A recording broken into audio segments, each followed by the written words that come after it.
live on YouTube. You want to put the link in our chat? Let's see. Copy streaming link. Oh, you can do it just by doing that. Yeah. Jack, did you share it on Facebook? I am right now. Okay, cool. Again, thank you everyone for coming out tonight, you know, sitting in your homes, reading everything. We are going to be reading Clue, a classic movie from the 80s, and clearly I'm a huge fan of Clue. All right, so we've got our cast of characters here, some a little more obvious who they are than others. I love you all. Let me just try to share this link. I don't see it, Jack. It's up in the corner where it says live on YouTube. I know, I'm not on my computer though. Oh, okay. I'm trying to text it to somebody, so I can't do that. Oh, okay. Yeah, I just messaged it to everybody. Here, hold on. Here, I'll put it in the messenger. Okay, cool. Sweet. Oh, sure. Oh, come on, you son of a... And this whole part is airing live of us talking right now. So. Hello, everyone. Does somebody else want to talk so I can do that? I mean, we can start the script. It's got a lot of action description at the beginning. Go ahead and start. So this is Clue, and Logan is going to be our lovely narrator this evening. All right. Clue. Fade in, exterior, a house on a hill, night. Music. We are looking up at a house. It stands some distance away on a hill. From the moment we see it, we know that it is a house of terror, imposing, gothic, gloomy, and menacing. Perhaps it's reminiscent of the house in Psycho, perhaps, though not a castle. It has deserted, soulless, empty quality of Cain's house when we first see through its gates. The music we hear is thriller music, urgent strings, suggesting panic, suggesting unspoken evil. Bernard Herrmann sort of music. And the weather is overcast. It's a very watery moon, suggesting a break through the racing clouds. But a thunderstorm is on the way. Superimpose main titles. A car turns off of a highway onto a country lane leading towards the house. The car would not be the cat's whiskers, even in the year the story takes place. End titles. Superimpose 1954. Camera cranes down and moves with the car as it approaches the gate of the house. They're closed. A man gets out of the car. He is a butler. He's dressed like a butler. He has the manner of a butler. Even when opening the gates all alone, he does so with the demeanor of a butler. His name is Wadsworth. Having opened the gates, he sits back in his car and motors slowly up the private drive. Exterior, the front door, night. As the butler's car draws to a halt, there's a distant rumble of thunder. Lights can be seen through some of the ground floor windows. A savage-looking German shepherd snarls and bares its teeth at the arriving car. Another German shepherd is crapping on top of the front steps. Both dogs are chained up. Wadsworth gets out of his car, locks it methodically, and mounts the steps to the front door. One of the dogs leaps at him, trying to attack him. He throws a chunk of raw meat at the dogs. They fall upon it hungrily and retreat up the side of the steps. Wadsworth is relieved. He steps back, eaves them, satisfied, produces a key from his overcoat pocket, turns, and steps in the dog shit. Interior, the hall, night. Methodically, Wadsworth opens the front door. It creaks. He comes in, sniffs, makes a face, scrapes his shoe, shuts the door, hangs up his coat on the coat stand. He wears a black jacket, white tie, stiff collar, and pinstripe trousers. He walks across the marble floor, his footsteps echoing on the cold gray stone. He stops at the open dining room door and looks in. The table is beautifully and meticulously laid for dinner for 7. Interior, the library, night. Yvette is the French maid. She is young, beautiful, with a great figure which is tightly encased in a maid's uniform, black dress, little white apron and cap, sheer black stockings, and dainty black shoes. But the skirt is shorter than normal and very tight over her bottom. Her black dress is very low cut. Her ample bosom is pushed right up and a half out of the top of the dress. She is an outrageous young lady with an improbable French accent which cannot be reproduced on the page. She has been polishing a glass and dancing to the latest pop music on the radio. She bends forward to replace the glass on a tray, her breasts falling beautifully forward. Wadsworth watches. Is everything ready? Oui, monsieur. You have your instructions. Wadsworth leaves the library. Yvette sniffs and makes a face. Wadsworth crosses the hall to the kitchen. Yvette looks at the bottom of her shoes, confused. We hear a metallic scraping sound. Wadsworth comes in. The cook, a plump and inscrutable Chinese lady, is methodically sharpening a large, shiny carving knife on steel. In the background is a film of Senator Joseph McCarthy in Wisconsin in a 1950s black and white TV set, performing characteristically at a hearing on the House Committee for Un-American Activities. Use the actual film. Everything all right, Mrs. Ho? She stands up face to face with him. Dinner will be ready at 9:30. And she settles down to watch the TV as Wadsworth leaves. Exterior front door night. A man's hand grasps hold of the bell pull. He pulls. Interior, bell turret night. The bell jerks and clangs. Interior, the hall, night. Wadsworth is crossing the hall. The bell stops clanging. He looks at his watch and nods. Everything in order. He opens the door. We see a smartly turned out man. He's eyeing the dogs. Good evening, sir. He steps aside, but the man does not come in. The man's car is parked in the drive. The dogs are back beside their kennel, eating. Good evening. I don't know if... He falters. Yes, indeed, sir, you are expected, Colonel. The word colonel seems to reassure the man a little. He steps in and Wadsworth closes the front door. May I take your coat? It is Colonel Mustard, isn't it? He holds out his hand. No, that's not my name. I'm Colonel... Wadsworth holds up his right hand sharply. Colonel Mustard flinches. He reminds us a little bit of Sergeant Hall and Sergeant Bilko. Forgive me, but tonight you may well feel obliged to my employer for the use of an alias. Colonel Mustard didn't quite get all that. Wadsworth turns and hangs up Colonel Mustard's coat on a hook. The colonel eyes him suspiciously and sniffs the air and then looks at his own feet. Who are you? I'm Wadsworth, sir. I'm the butler. And he leads the way across the hall. Colonel Mustard enters with reluctance and suspicion, looking up and around the high, cold Gothic hall, lit by a flickering chandelier and shafts of moonlight stealing through the stained glass windows. Interior, library, night. Yvette is pouring champagne at the drinks table as Wadsworth and Colonel Mustard enter. Yvette and the colonel look at each other with particular interest. Wadsworth notices. Yvette, would you attend to the colonel and give him whatever he requires? Within reason, that is. There's a ring at the doorbell again. Wadsworth leaves, shutting the door behind him softly. The door, like all the walls, are covered with bookshelves. Colonel Mustard turns to speak to Wadsworth just as the door closes. He can't even see where the door was. Wadsworth. Where'd he go? Exterior front door night. Mrs. White is standing there. She's a pale, tragic, but beautiful looking woman in her 30s. Dark hair and eyes, white skin, dressed in black. Wadsworth opens the door. Do come in, madam. You are expected. She reminds us of a woman from a Charles Addams cartoon. She's holding a letter. Do you know who I am? Only they are to be known as Mrs. White. It said so in the letter. But why? She steps inside. He helps her off with her coat. He hangs it up. She sniffs, wrinkling her nose in distaste. She then checks her feet. Interior, the library. Colonel Mustard is still looking for the door handle. Yvette is handing a drink to Colonel Mustard. Suddenly, the door opens and flattens him against the wall. Wadsworth enters, followed by Mrs. White. Ah, may I introduce you to Mrs. White? This is Yvette, the maid. I see you know each other. Mrs. White and Yvette eye each other. Then their eyes turn in fear to Wadsworth. Colonel Mustard appears. Are you all right, Colonel? Exterior, the country lane, night. A rumble of thunder. A stunningly attractive woman, whom we shall call Mrs. Scarlet, is bending over the open hood of her automobile. She is staring at the engine in despair. She gets into the car and turns the starter again. The engine is dead. In the distance, she sees headlights coming towards her. She tries to attract the attention of the passing car. Interior, Professor Plum's car, night. Professor Plum is driving along. He's listening to Senator Joseph McCarthy coming live from a hearing of the House Committee of Un-American Activities, actual recording.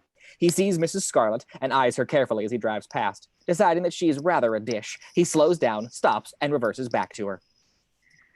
What's the trouble? My car. Want a lift? She hesitates. It's perfectly safe. Yes, please. I'm late for a dinner date. She gets in. Me too. Where are you going? You know this part of the world? Nope. Me neither.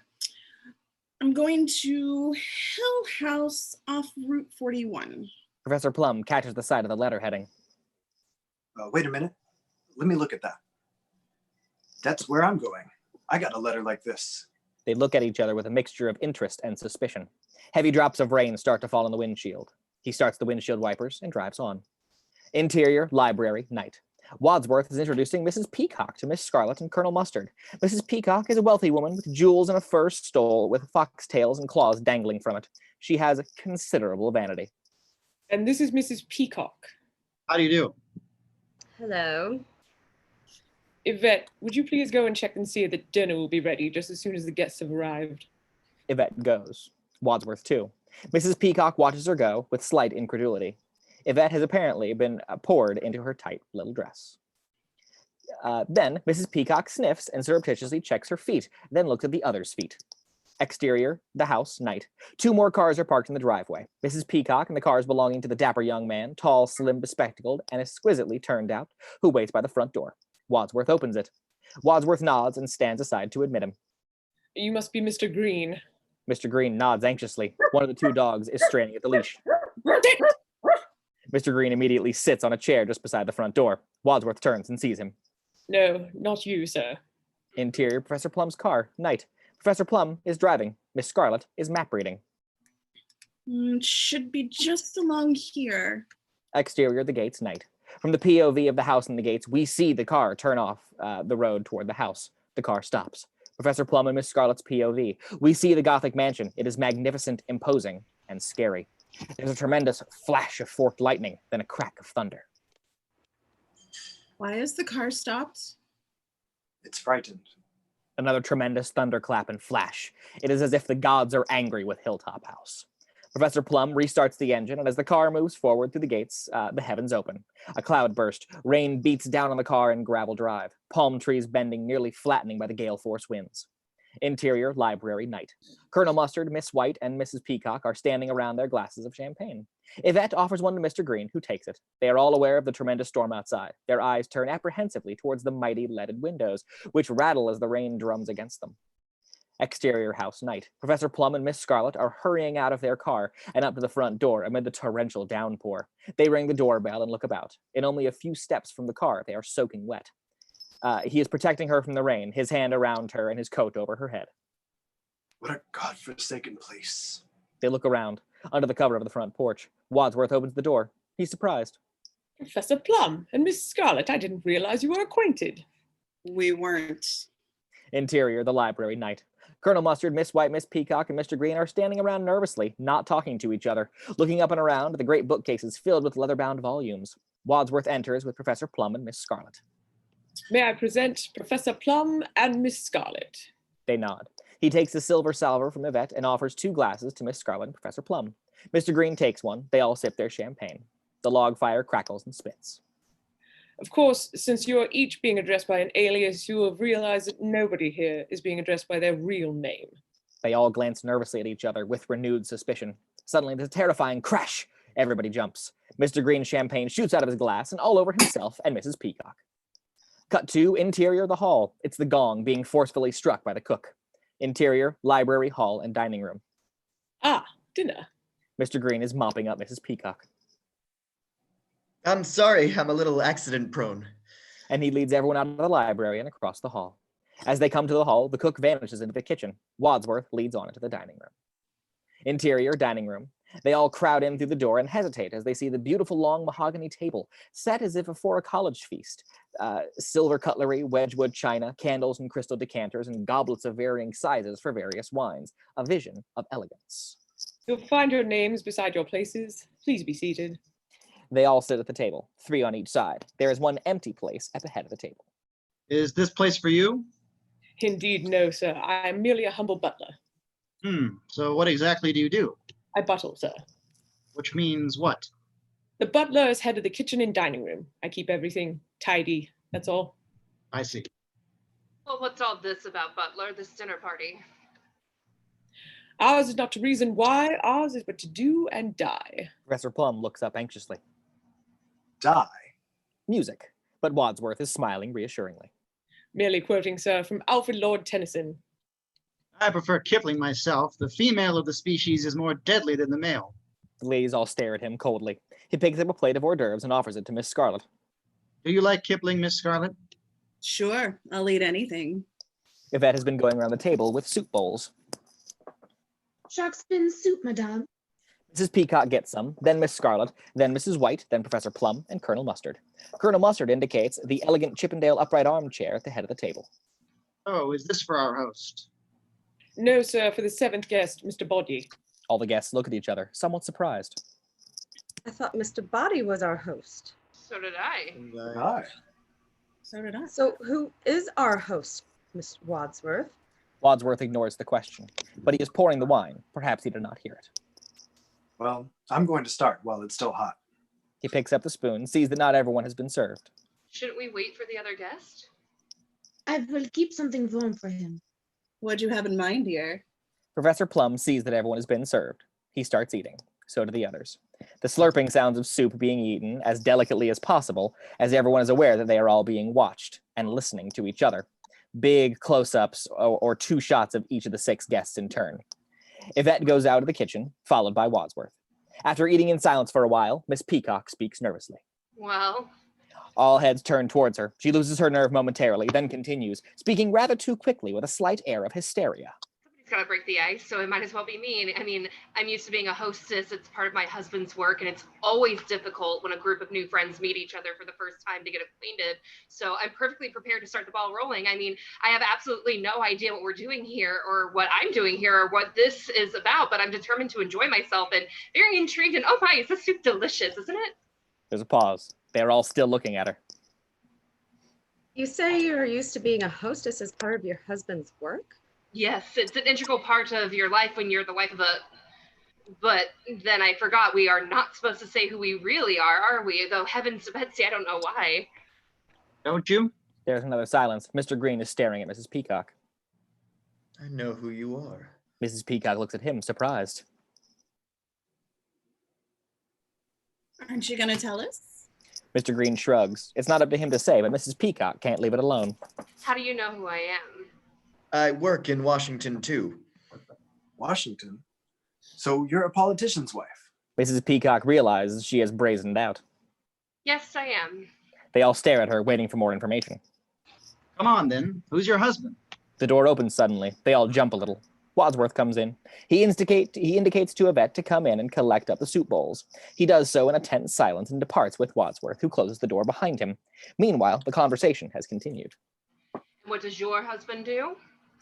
Nothing. Mrs. Peacock can't work out what Mrs. White means. Nothing at all? Well, he just lies around all day on his back all day. Sounds like hard work to me. They all look at Miss Scarlet. Suddenly, a panel shoots up behind them. They all jump. Mr. Green spills food or wine all over Miss Scarlet. I'm sorry, I'm a little accident prone.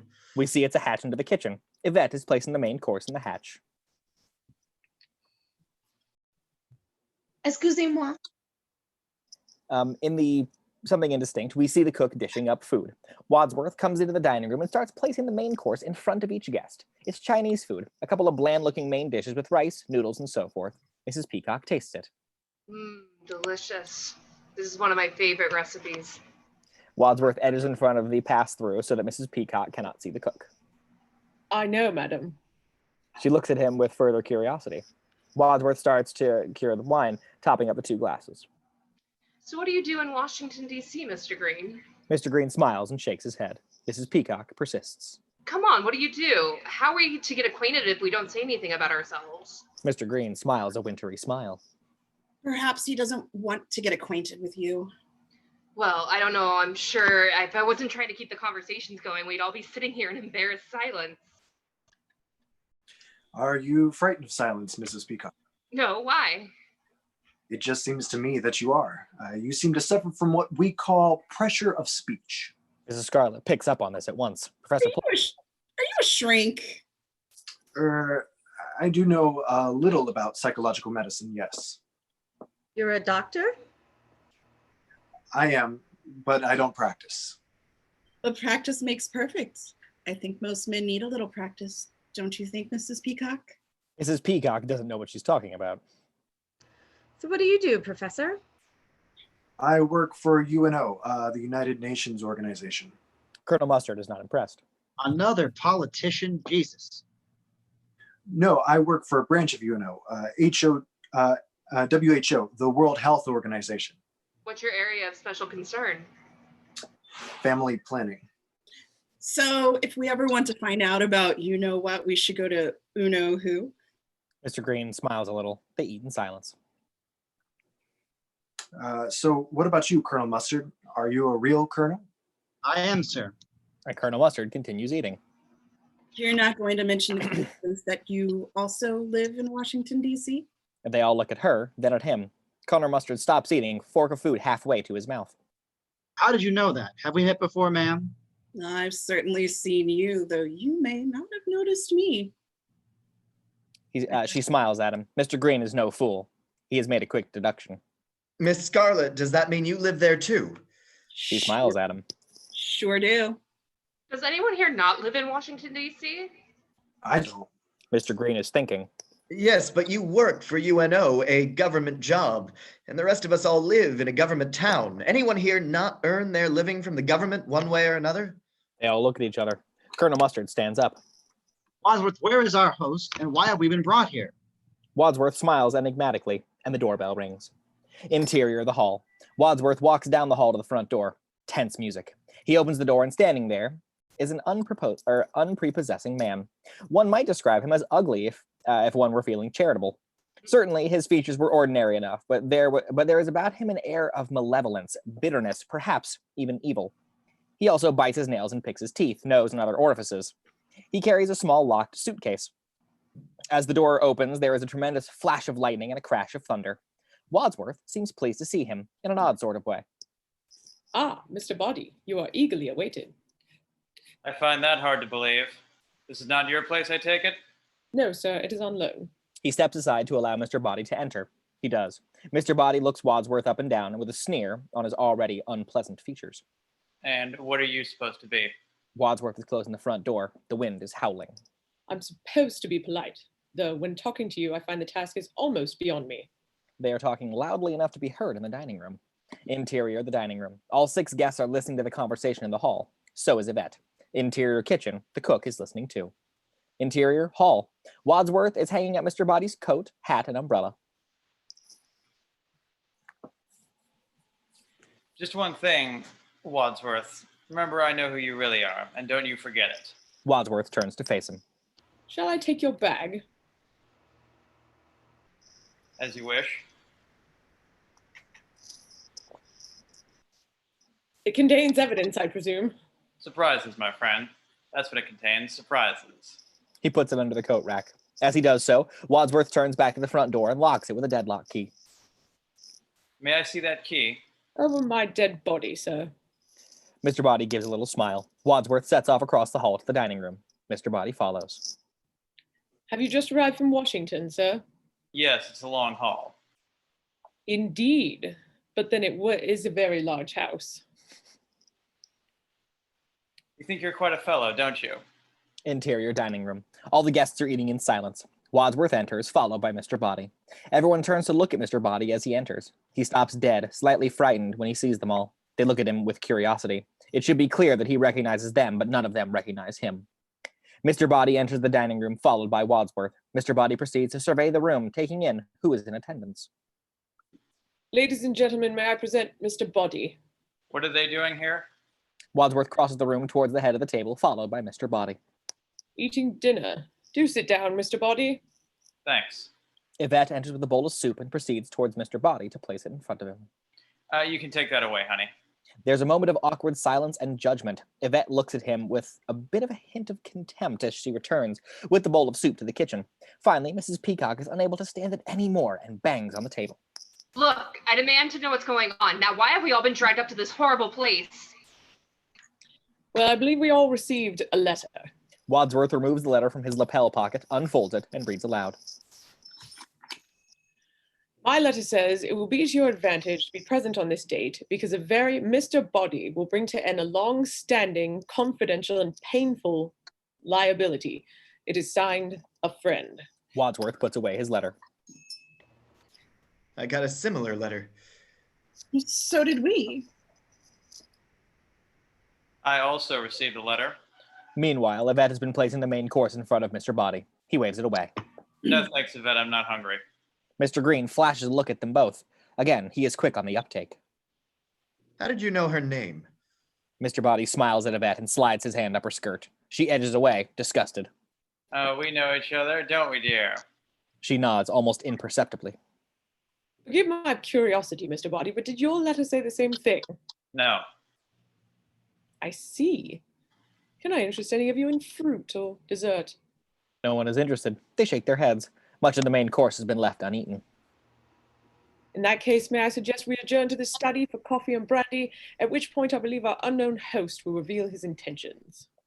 They all rise. The men stand aside to let the ladies out first. Ladies first. Wadsworth signals to Yvette to start clearing the table. Interior hall. Colonel Mustard and Miss Scarlet are conversing as they cross the hall. If he's in the study, why didn't he join us for dinner? Well, I'm certainly looking forward to meeting him. Interior the study. We see the study. It's empty. The guests, led by Wadsworth, cross the hall from the dining room and enter the study. They stop and look around. There's no one here. Mind if I smoke? She offers cigarettes around. Professor Plum takes one and lights them both up. Please help yourselves to coffee and brandy and be seated. As he crosses to the desk, past a blazing log fire. On the desk, there's a plain brown envelope simply addressed to Wadsworth. Please open after dinner. He picks it up. They settle on chairs and sofas around the room. It's a comfortable room, oak-paneled, chintz-covered upholstered chairs and sofa forming a contrast with the heavy leather furniture in the library and the elegance of the dining room. Unlike the other rooms, which have a wood Baroque flooring, the study has Persian rugs over the soft wall-to-wall carpet. Sitting in silence as they watch him, Wadsworth picks up a fancy letter opener and opens the brown manila envelope. He withdraws a short letter. He glances at it, then looks around, replacing the envelope on the desk. Ladies and gentlemen, I am instructed to explain to you what you all have in common with each other. Unless you care to do the honors, Mr. Boddy. Why me? Do they know who I am? I don't think so. You've never identified yourself to them, I believe. Why? Who are you? Mr. Boddy addresses all the guests. He stands up. We've all been dragged here for nothing. It's a hoax. I suggest we all leave. Sorry, sir, you cannot leave this house. No? He goes out of the house. Interior of the hall. Mr. Boddy is hurrying towards the front door. Wadsworth appears. You can't leave. Who's going to stop me? There's no way out. Mr. Boddy tries to open the front door. It's locked. As he does so, all the guests crush into the doorway to watch. This is an outrage. How dare you hold us prisoner? The others all speak at once. Here, here. You have no right to do this. Very frightened. Wadsworth quiets them down. Ladies and gentlemen, please return to the study and everything will be explained.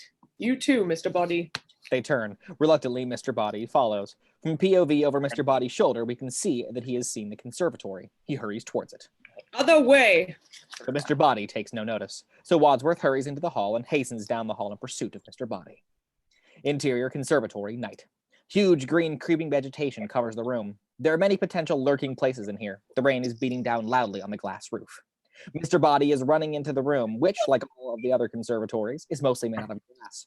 He jumps onto a ledge at the far end and picks up a flower pot preparatory to break the glass. Wadsworth almost runs into the conservatory. You can't get out that way. Why not? It's only glass. Look. A vicious, snarling Doberman pinscher leaps up at the side of the conservatory. Mr. Boddy turns back from the window. Interior, the study. Everyone is sitting. Yvette, who is waiting there, sees that they have refills of coffee and starts to hand brandies around. Brandies are silently accepted by Colonel Mustard, Professor Plum, and Miss Scarlet. Wadsworth stands in front of a crackling log fire and consults the contents of the envelope in which he opened in scene 29. Ladies and gentlemen, you all have one thing in common. You're all being blackmailed. They all glance nervously at each other. For some considerable time, all of you have been paying what you can afford, and in some cases more than you can afford, to someone who threatens to expose you. And none of you know who's blackmailing you, do you? Never heard anything so ridiculous. Nobody could blackmail me. My life's an open book. I've never done anything wrong. They all look at her. Anybody else wish to deny it? No one replies. They are watchful, waiting. Very well. As everyone here is in the same boat, there's no harm in me revealing some details, and my instructions are to do so. He looks through some typewritten papers that were in the brown envelope. He nods to Yvette to leave the room. They watch her go. The door closes behind her. Don't you think you might spare us this humiliation? I'm sorry. Professor Plum, you were once a professor of psychiatry, specializing in helping paranoid and homicidal lunatics suffering from delusions of grandeur. Yes, but now I work at the United Nations. Your work has not changed. But you don't practice medicine at the UN. His license to practice has been lifted, correct? Miss Scarlet is very interested in this revelation. Why? What'd he do? You know what doctors aren't allowed to do to their lady patients? Yeah? Well, he did. Miss Scarlet looks at him with a smile. Miss Peacock with disgust.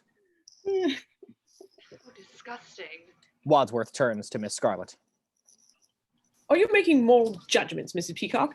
How then do you justify taking bribes in return to delivering your husband Senator Peacock's vote to certain lobbyists? My husband's a paid consultant. There's nothing wrong with that. Not if it's publicly declared, but if the payment is delivered by slipping used greenbacks in plain envelopes under the door of the men's room, how would you describe that transaction? I'd say it stank. How would you know? You've never been in that men's room. So it's true. No, it's a vicious lie. Colonel Mustard is listening with pleasure. I'm sure we're all glad to hear that, but you've been paying the blackmail for over a year now to keep this story out of the papers. I'm willing to believe you. I'm also being blackmailed for something I didn't do. Me too. And me. Not me. Wadsworth is surprised. You're not being blackmailed? Oh, I'm being blackmailed, all right, but I did what I was being blackmailed for. They all look at her, stunned by the open admission of guilt. What did you do? Well, to be perfectly frank, I run a specialized hotel and a telephone service which provides gentlemen with the company of a young lady for a short while. Professor Plum takes out a notepad and a pencil. He is interested. Oh yeah, what's the phone number? Mrs. Peacock is appalled. Men. She stares at Professor Plum, disgust written all over her face. But Mr. Green is thinking. So how did you know that Colonel Mustard works in Washington? Is he one of your clients? Certainly not. He stands and walks over to the window. I was asking Miss Scarlet. Colonel Mustard turns to face Miss Scarlet. The dialogue is going very fast. Tell him it's not true. It's not true. Is that true? No, it's not true. Aha! So it is true. A double negative. A double negative? You mean you have photographs? Miss Scarlet nods. That sounds like a confession to me. In fact, a double negative is led to proof positive. I'm afraid you gave yourself away. Are you trying to make me look stupid in front of the other guests? Don't need any help from me, sir. But seriously, I don't see what's so terrible about Colonel Mustard visiting a house of ill fame. Most soldiers do, don't they?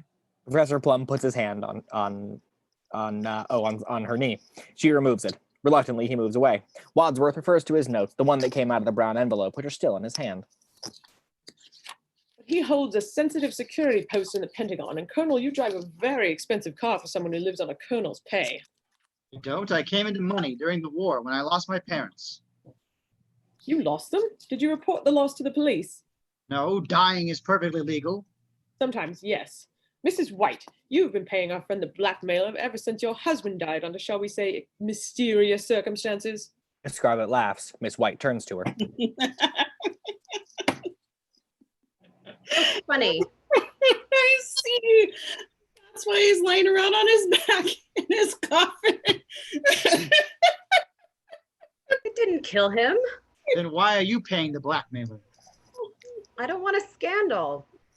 We'd had a fight. He was crazy. He hated me. He had threatened to kill me in public. Why would he want to kill you in public? I think she meant he had threatened in public to kill her. And that was his final word on the matter? Being killed is pretty final, wouldn't you say? And yet he was the one who died, not you, Mrs. White, not you. Mrs. White remains silent and impassive. Miss Scarlet is curious. What did he do for a living? He was a scientist, nuclear physics. What was he like? He was always a stupidly optimistic man. I'm afraid it came as a great shock to him when he died. He was found dead at home. His head had been cut off. So had his, you know. She can't say it, but she gestures vaguely in the direction of her groin. The men look at her in horror, and their hands go instinctively to cover their balls. I've been out all evening at the movies. What was showing? From Here to Eternity.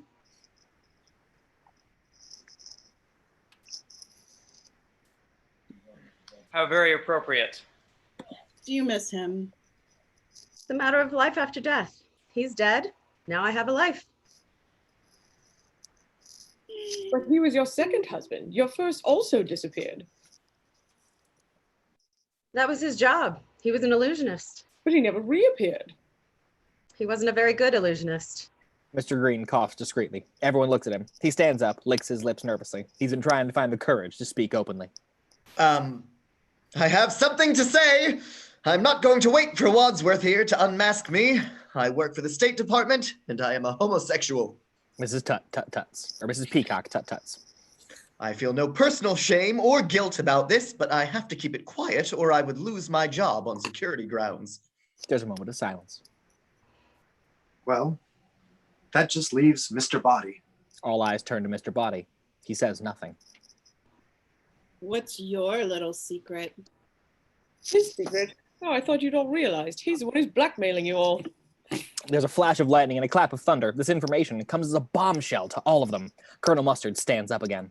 You bastard! He moves menacingly towards Mr. Boddy. Mr. Boddy stands up too. Wadsworth intervenes between them. Colonel, please, don't do anything rough. Put him up! He puts his fist up for an old-fashioned fight. Mr. Boddy responds by stamping abruptly on Colonel Mustard's foot, and as Colonel Mustard bends forward in pain to clutch his foot, Mr. Boddy neatly pokes him in the eyes with 2 fingers simultaneously, like a Three Stooges routine. As Colonel Mustard yells and collapses, Mr. Boddy throws himself upon him and continues to beat him up. Mr. Green and Professor Plum rush to Colonel Mustard's rescue, hauling Mr. Boddy up off of the struggling colonel. Mr. Boddy is struggling to fight them off, too. He's very strong. Mrs. White, Miss Scarlet, and Mrs. Peacock are watching. As Mr. Boddy is hauled to his feet, Mrs. White calmly steps forward and knees him in the balls. As Mr. Boddy collapses in a heap, the other women clap and cheer, then run to start kicking him. Wadsworth shouts above the brawl. Wait, the police are coming! The fight stops abruptly. The police! Please, You I'd must be be ruined. crazy. The police, let's get out of here. Oh my God. Ridiculous. They all surrounded Wadsworth, vehemently remonstrating with him. Listen, blackmail depends on secrecy. You've all admitted how you've been able to blackmail you. All you have to do is tell the police, he will be convicted and your troubles will be over. The guests are all horrified. You see, Wadsworth, it's not so easy. They'll never tell the police. Then I shall. I have evidence in my possession, and this conversation is being tape recorded. Interior billiard room. Yvette is standing beside an old-fashioned reel-to-reel tape recorder, monitoring the recording of the conversation taking place in the study. The tape recorder is placed in the cupboard, the drawers of which are open. They are all speaking, more or less. Point of order, sir. Tape recordings aren't admissible evidence. I'll deny everything. I've admitted nothing. Nor have I. Interior of the study. Wadsworth makes himself heard above the hubbub. Ladies and gentlemen, the police have already been invited. They will be here in 45 minutes. Tell them the truth, and Mr. Boddy will be behind bars. They all stare at him in a panic. Then Mr. Boddy walks to the door. Where are you going this time?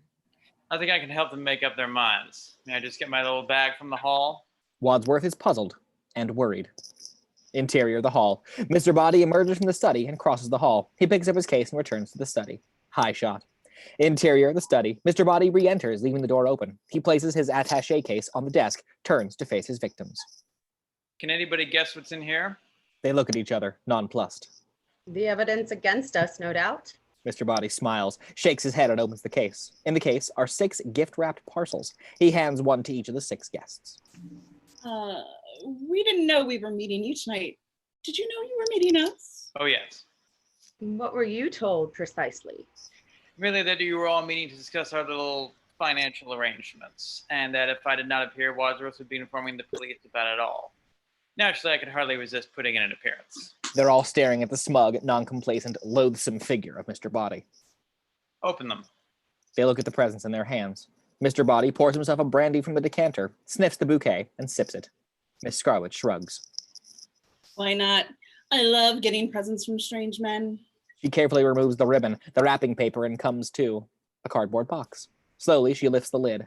Puzzled, she lifts out a heavy brass candlestick. She looks at Mr. Boddy. A candlestick? What's this for? Mr. Boddy looks around the group. Nobody else gonna open up? Go on, pretend it's Christmas. Mrs. White opens up her present and finds a rope. Then Colonel Mustard, who gets a wrench. Mr. Green gets a lead pipe. Mrs. Peacock, a dagger. Professor Plum opens his present. It contains a revolver. They look at the gifts, at first in confusion, and as the revolver appears, in horror. In your hands, you each have a lethal weapon. If you denounce me to the police, you will also be exposed and humiliated. I'll see to that in court. He's walking around the room, coming face to face with each of them as in turn as he speaks. But if one of you kills Wadsworth now, no one but the 7 of us will ever know. Wadsworth reacts, appalled as the others eye him suspectively, weapons at the ready. He has the key to the front door, which he told me would only be opened over his dead body. Mr. Boddy is now face to face with Wadsworth. I suggest we take him up on that offer. He crosses to the door of the study and turns to face them all. The only way to avoid finding yourselves on the front pages is for one of you to kill Wadsworth. Now. And standing right beside the switch to the door to the study, he switches off the lights. The room and the screen are plunged into darkness. Thuds, gasp, screams, a gunshot, the sound of shattering glass or china, scuffles, groans. Groan! The lights are switched on, and Mr. Boddy lies on the floor, prone, face down. Everyone else is standing where they were when the lights went out. Camera has a high POV directly above the center of the room, looking down. They all stare at Mr. Boddy, then rush towards him. Is he alive? Stand back. Give him air. Let me see. They move back. Professor Plum gives them a hasty examination. Then he looks up. He's dead. There is stunned silence. Who had the gun? Professor Plum stands up, surprised. I did. The gun is now on the floor, nearby.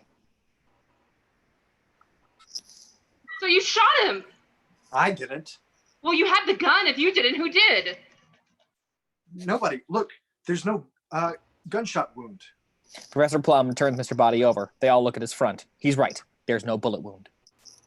Somebody tried to grab the gun in the dark, and the gun went off. Look, the bullet broke that vase on the mantle. Colonel Mustard crosses over to have a look. He's right. And there's a bullet lodged in the paneling here, see? They all cross to have a look at it.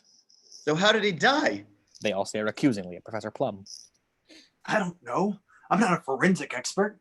Mrs. White comments in her soft-spoken way. One of us must have killed him.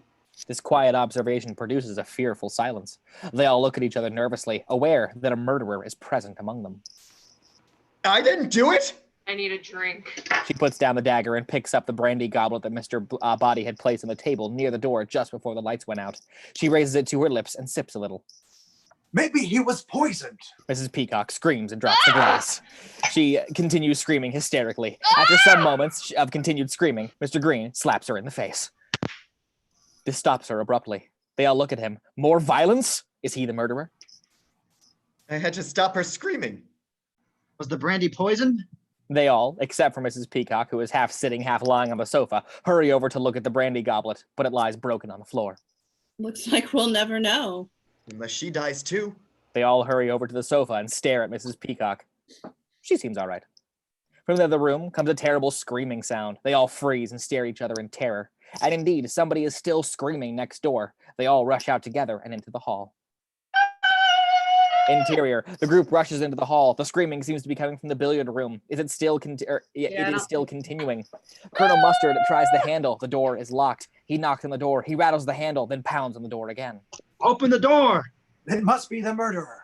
Why would he scream? You must have a victim in there. Oh my God, Yvette? Oh my God! They bang on the door again. The screaming stops. At this moment, Yvette opens the door. They rush in. There is a silence apart from the rhythmic clicking sound. You're alive! No thanks to you. She's furious. What do you mean? You locked me up with a murderer.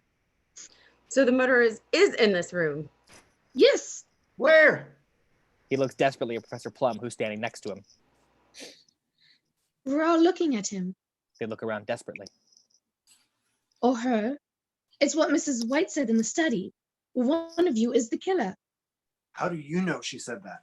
She indicates the tape recorder. The reel still turning. A small piece of tape catching the reel makes the clicking sound. I was... But why were you screaming in here all by yourself? Because I'm frightened. I also drank the cognac. I can't stay here by myself. Then come back to the study with us. With a murderer. There's safety in numbers, my dear. She nods. Wadsworth switches off the tape recorder. and they return to the study. Mr. Boddy is still lying there on the floor. Mrs. Peacock sits on the sofa there. Again, they stare at the scene. Is there no indication of how he died? No. Angle on Wadsworth.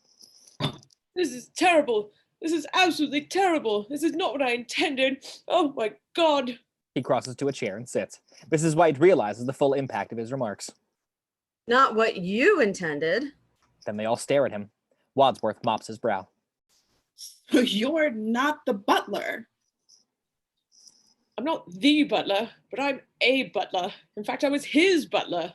And Wadsworth points to the body of Mr. Boddy.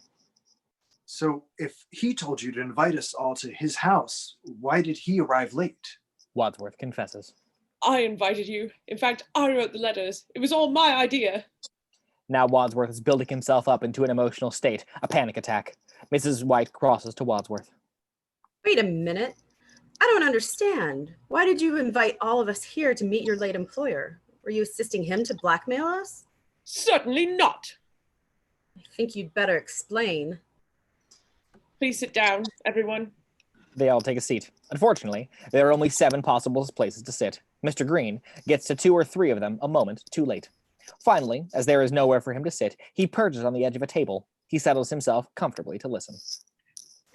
When I said that I was Mr. Boddy's butler, this was both true and misleading. I was once his butler, but it was not his untimely death this evening that brought my employment with him to an end. When did it come to an end? When my wife decided to end her life. She too was being blackmailed by this odious man who now lies dead before us. He hated my wife for the same reason that he hated all of you. He believed you were all thoroughly un-American. Mr. Green's table collapses, and with it goes the lamp, bottle of liquor, and glasses that were on it. Mr. Green, very embarrassed, picks himself up. I'm sorry. For some reason, he felt it was inappropriate for a senator to have a corrupt wife, for a doctor to screw his patients, and for a wife to immaculate her husband, and so forth. He's speaking without irony. Wadsworth is a very sincere fellow who always tries to understand. But this is ridiculous. If he was such a patriotic American, why didn't he report us to the relevant authorities? Well, he decided to turn his information to good use and make a little money off of it. What could be more American than that?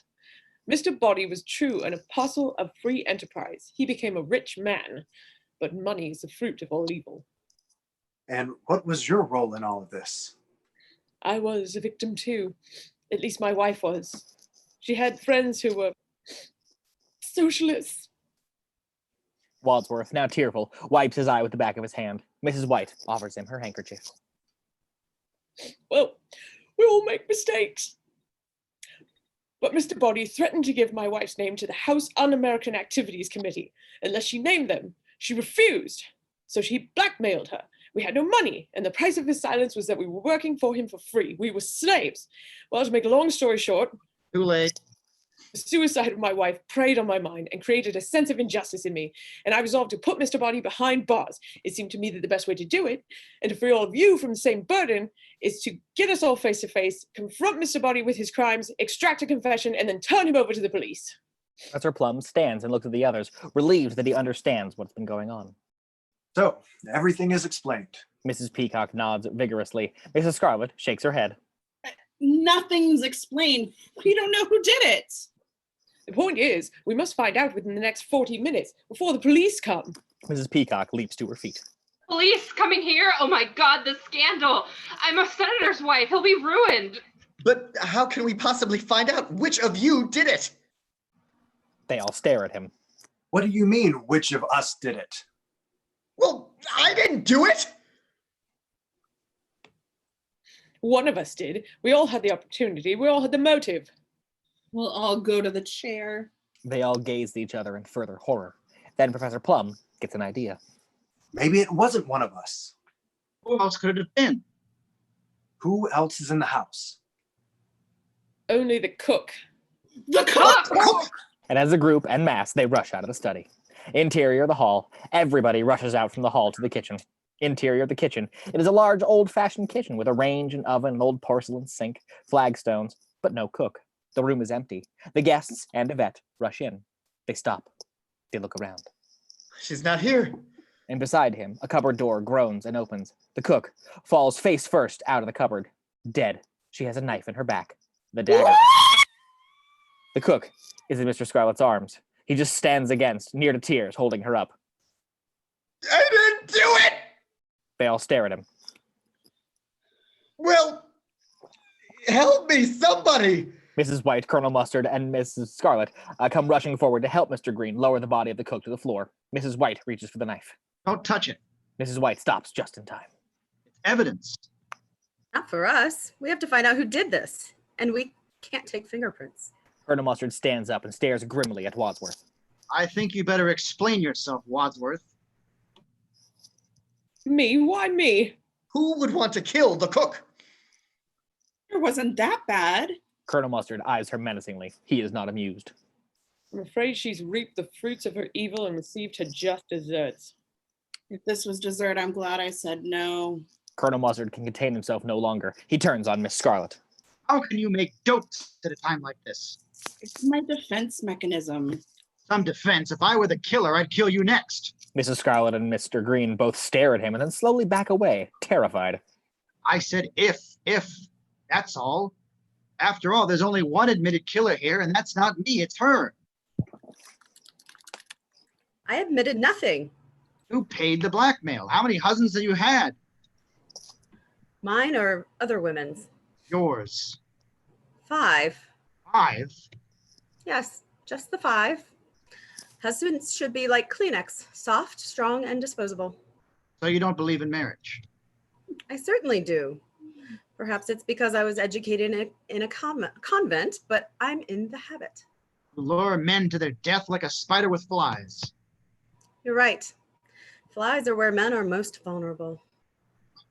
Well, if it wasn't you, who was it? Who had the dagger? It was you, wasn't it, Mrs. Peacock? They all turn and look at her, standing in the doorway next to Professor Plum, her eyes averted from the dead body. She is suddenly frightened. She licks her lips anxiously. Yes, but I put it down. Where? In the study. When? I don't know, after I fainted. Who knows? But any of you could have picked it up. A pause. Look, I suggest that we move the cook's body to the study. Why?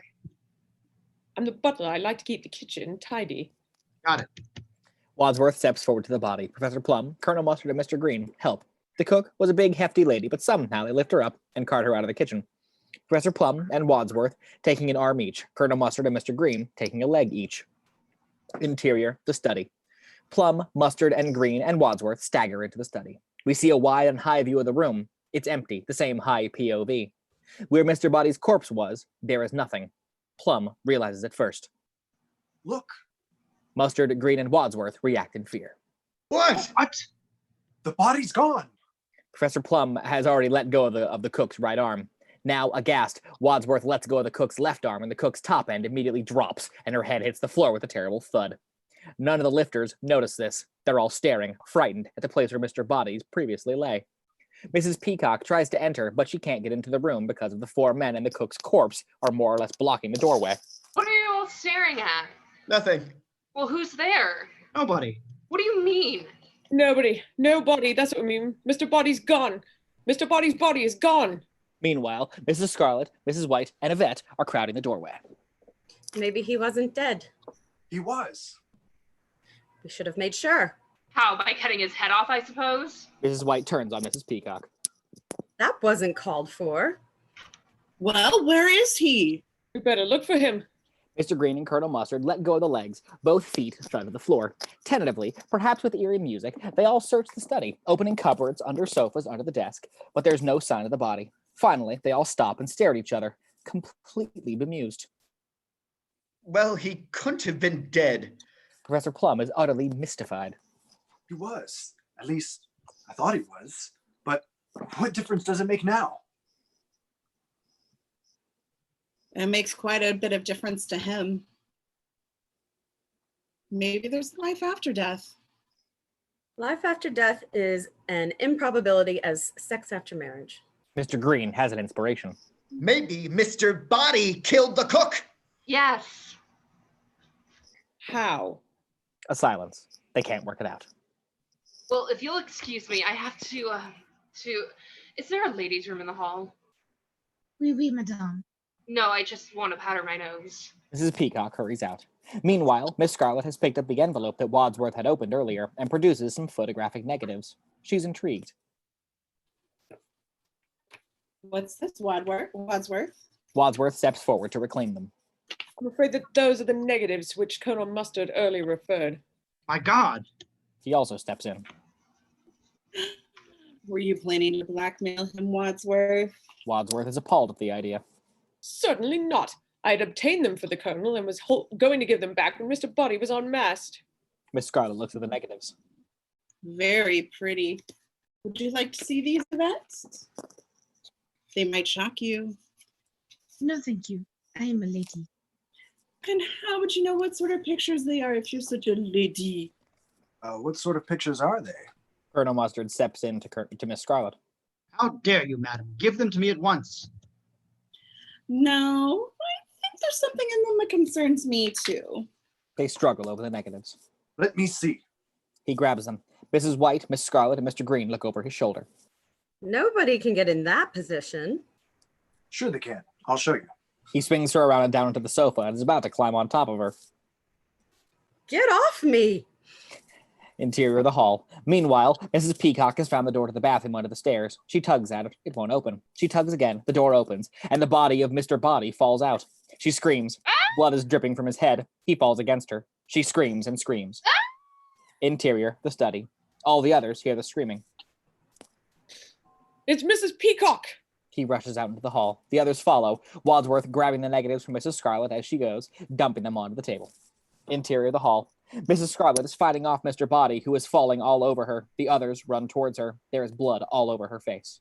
He's attacking her! Wadsworth and Mr. Green pull him off, and they realize that he now has visible injuries. His head has been bashed. Blood is everywhere. No, he's not. He's dead. They lay him down. Mr. Boddy, dead. Again. Oh my God. Wadsworth and Professor Plum see her. She's going to faint. Catch her.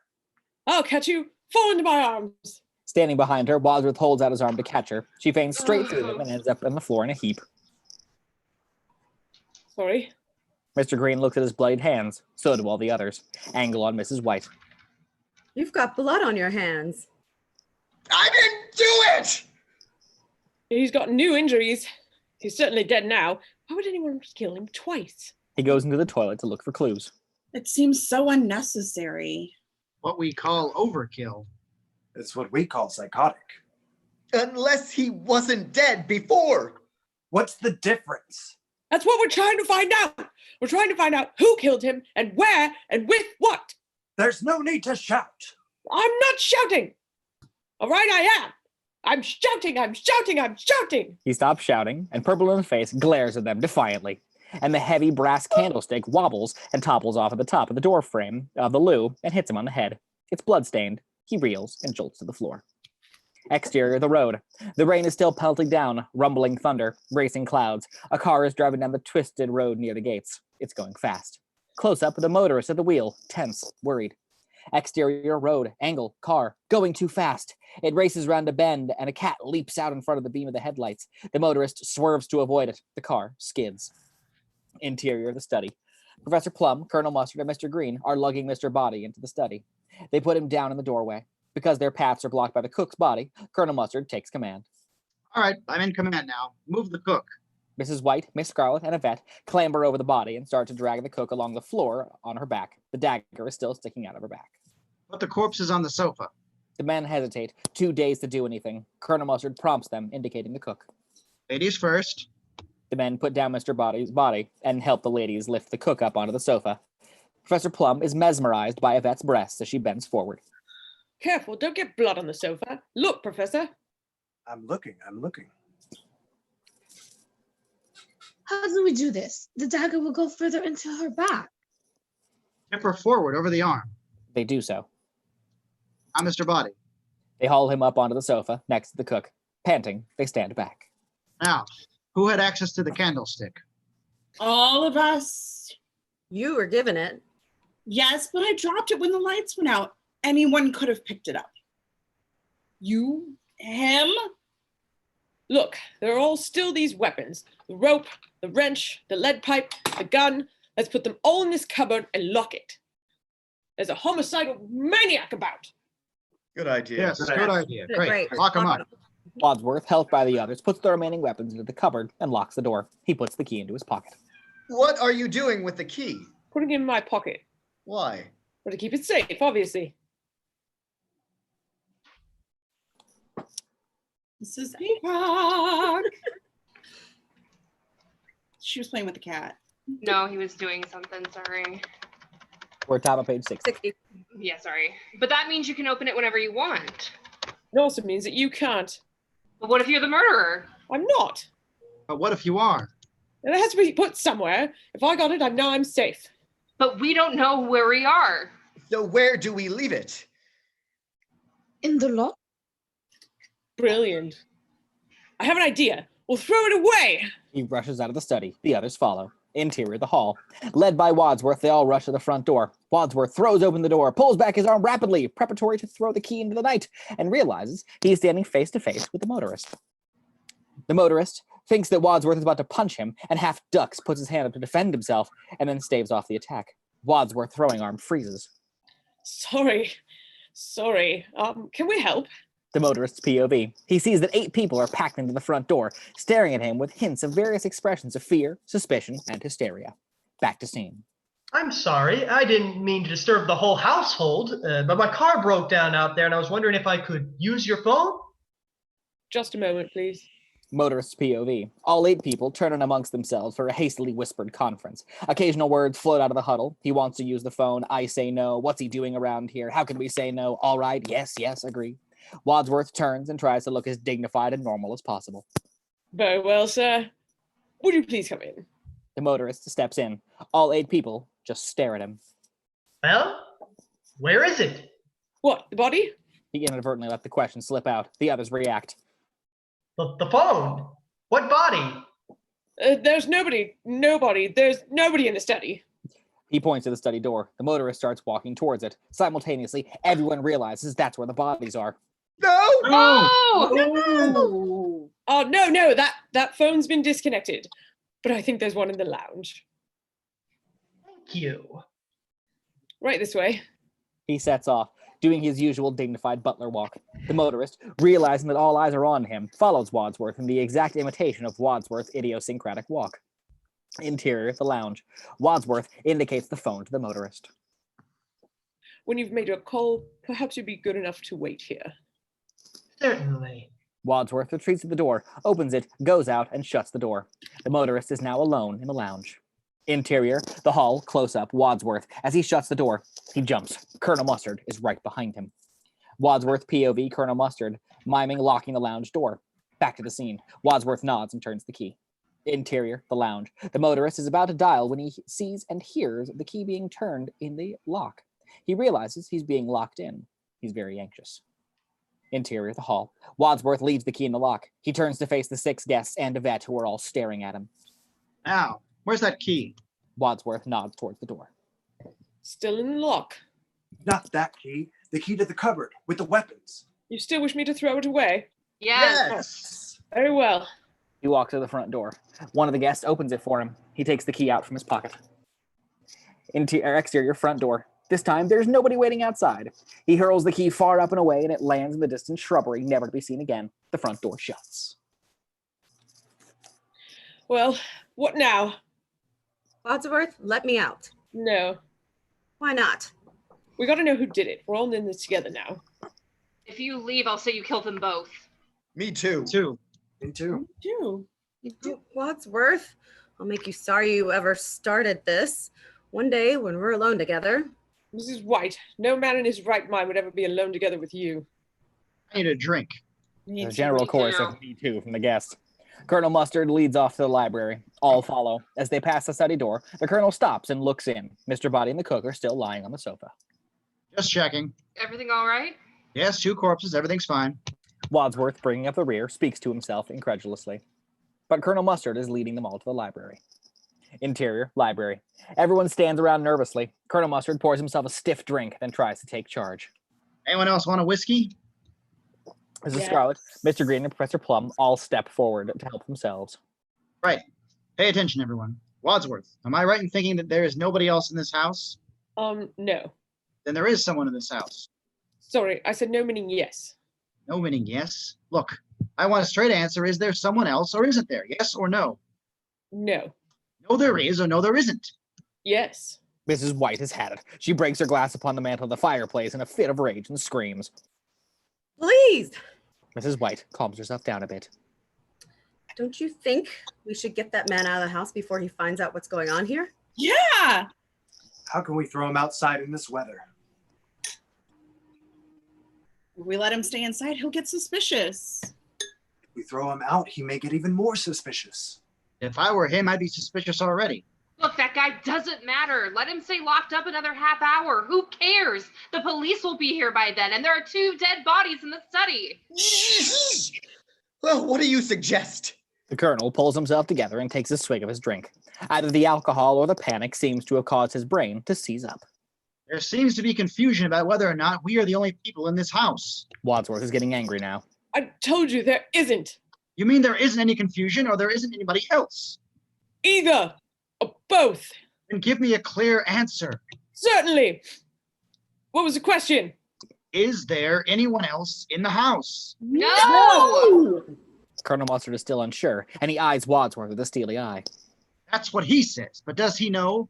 I suggest we handle this in proper military fashion. Split up and search the house. This suggestion causes a feeling of mild panic in the group. Split up? Yes. We haven't much time, so let's split up into pairs. Pairs? Yes. Plum looked at the others. Clearly, he has deep misgivings. Wait a minute. Suppose that one of us is the murderer. If we split up into pairs, whichever one of us is left alone with the killer might be killed. And we would have discovered who the murderer was. Yes, but the other half of the pair would be dead. Colonel Mustard is quite philosophical about this. He shrugs. This is war, Peacock. Casualties are inevitable. You can't make an omelet without breaking eggs. Every cook will tell you that. Yes, but look what happened to the cook. There's a pause while they all considered what happened to the cook. Are you willing to take that chance? What choice have we? He waits, expecting a chorus of agreement. After several moments, they all mutter, none, course not awfully convincing. Bondo could, but it's dark upstairs and I'm frightened of the dark. Will anyone go with me? I will. No, thank you. I suggest we all draw lots for partners. He goes over to the fireplace, and from the mantelpiece takes a box of matches, or long tapers. He leaves the library, gesturing to the others to follow him. Interior hall. Wadsworth, followed by all the others, crosses to the hall into the kitchen.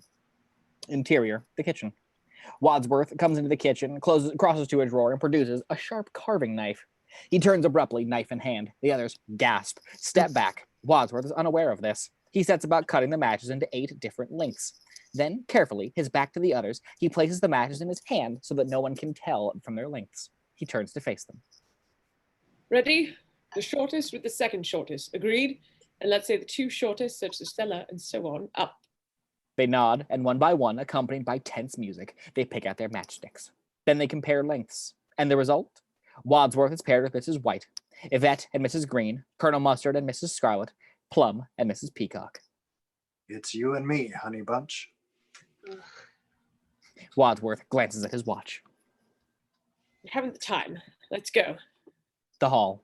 All right guests come out of the kitchen and into the hall. We see them divide up into their pairs. Plum and Peacock separate from the other 6 and head towards the door that opens up to the cellar stairs. Wadsworth, Mrs. White, Yvette, and Mr. Green all go up the main stairs. Colonel Mustard and Mrs. Scarlet remain in the hall. Well, we know what's in the study. We've just come from the library, and the stranger is locked in the lounge, so... Let's look in the billiard room again. They cross the hall and carefully open the door to the billiard room. Interior, billiard room. Colonel Mustard and Miss Scarlet come in and nervously search it. Under the table, into the cupboards, behind the full-length drapes of the window. Nobody else is there. Interior, second floor landing. Wadsworth and Miss Scarlet are peering anxiously into a couple of dark bedrooms, slightly unwilling to go in. Are you going in there? Yes. Are you? Yes. They don't move. They stare at each other suspiciously. Right. Right. They don't move. Wadsworth feels he should explain himself. I don't see any light switches in there. Neither can I, but there must be switches by the beds. Shall I come in with you? No. I mean, no, thank you. He goes into the first bedroom. She goes into the second. The landing is empty for a moment. Camera stays there. Then both their heads reappear around the doorways, checking on each other. Interior, attic staircase. The rain is still pouring. The wind is howling. Mr. Green and Yvette pause at the foot of the staircase.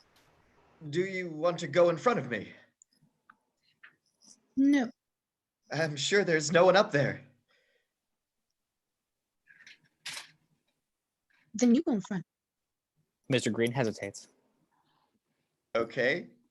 but Mr. Green doesn't move. Interior, cellar stairs. Professor Plum and Mrs. Peacock are standing at the top of the cold flagstone steps, cold brick walls. Well, ladies first. She looks at the long, steep staircase that falls away before her. No, you can go first.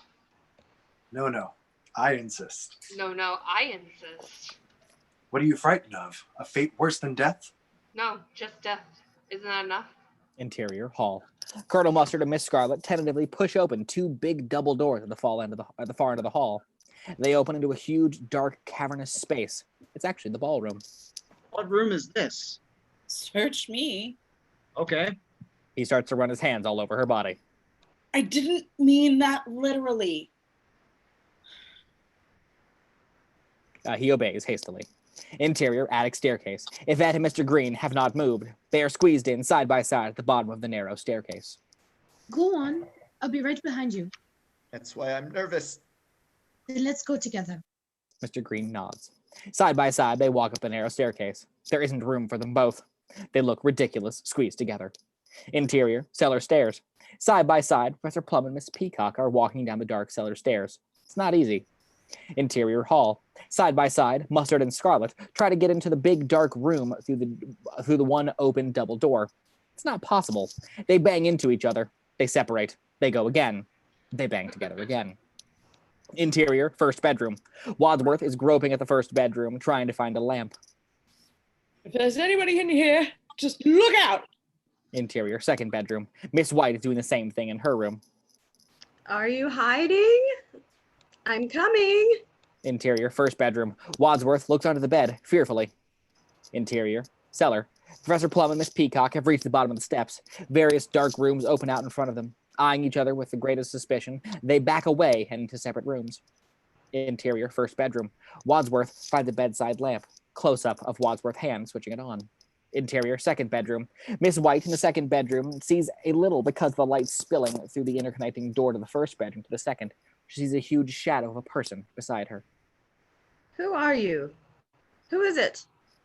Who are you? No reply. She sees a light switch, backs towards it, and switches it on. She turns around. There is a children's nursery full of toys, dolls, big bears, rocking horses, trains, etc. She's been talking to a big doll. Interior, ballroom. Colonel Mustard and Miss Scarlet switch on a light. They see the large ballroom stretching out before them, a piano at the end. Nobody here. He hasn't even looked. Unless in those cupboards or behind the curtains. Colonel Mustard's nerve fails him. Hey, you look. Search the kitchen. He goes. The long curtain moves. She stares. They move again. Miss Scarlet goes slowly and fearfully towards the curtains. Sharply, she pulls them back. Nobody's there. Just the broken pane of glass. Exterior, country road. The motorist's car stands off the side of the road. Then we see a police patrol car driving slowly down the road towards it. Interior, police car. There is a cop alone in the patrol car. He sees the motorist's abandoned vehicle. He eyes it suspiciously. He pulls up some way past the motorist's car. Interior, the hall. A gloved hand, male or female, we can't tell, removes the key from the lock in the lounge door. Interior, the study. We see the desk in the study. On it lies the envelope from which Wadsworth was earlier withdrawn the letter which he read to the guests. The gloved hand pulls the envelope from the desk. It pulls out the negatives and photographs, one of Mr. Boddy, another of the cook, another of Mr. Green, and then one of the motorist in an army uniform at the wheel of a Jeep. New angle. The photograph of Colonel Mustard and Yvette that were earlier left on the table are being examined. We also see some letters and other papers. Then they are stuffed back into the envelope, which is thrown onto the blazing log fire. It burns up. Camera moves with the gloved hand across to the cupboard. The key is inserted into the lock and the door opens, and the weapons are revealed. Exterior, road. The cop walks slowly, curiously up towards the motorist's car and wanders around it. Interior, the lounge. The motorist is on the telephone. I'm a little nervous. I'm in this big house and I've been locked into the lounge. And the funny thing is, there's a whole group of people here having some sort of party. And one of them is my old boss from... Then, held in a gloved hand that could be male or female, the wrench comes into shot and hits the motorist on the head. He falls. The phone drops. The wrench is dropped. Interior, the ballroom. Miss Scarlet is leaving the ballroom. She comes out into the hall. She calls nervously. Colonel Mustard! Colonel Mustard! Colonel Mustard comes out of the kitchen and meets her. There's no one in the kitchen. Shall we try the conservatory? He nods. They go into it. Interior conservatory. This is an eerie-looking room in the dark. Big trees and plants make weird shapes and shadows. But within a few moments, Colonel Mustard finds the light switch and looks around. Look! He points. We see that a panel in the wall is slightly ajar. They cross to it. There are steps down into it, into pitch darkness. Looks like a secret passage. They look at each other nervously. Shall we see where it leads? There is a flashlight on the nearby shelf or table. Colonel Mustard grabs it. They look at each other, and then Colonel Mustard steps in. What the hell? I'll go first. I've had a good life. She follows him in. Interior, secret passage. Tense music as they wind their way along the dark stone narrow passage. The Colonel trips on something. He stumbles, makes a big echoing noise. God damn it! His voice is amplified in the echoing tunnel. Interior, the lounge. The gloved hand switches off the light. Now there's only a little moonlight coming through a crack in the shutters. Mrs. Scarlet and Colonel Mustard emerge into the room. Why is it dark in here? Because there's no light. Suddenly, she trips or is pushed. She stumbles forward. He is pushed. He drops the flashlight. It goes out. Her foot catches the face of the dead motorist. She falls over his body. What's that? What happened? Did you push me? No, did you push me? No, I fell over.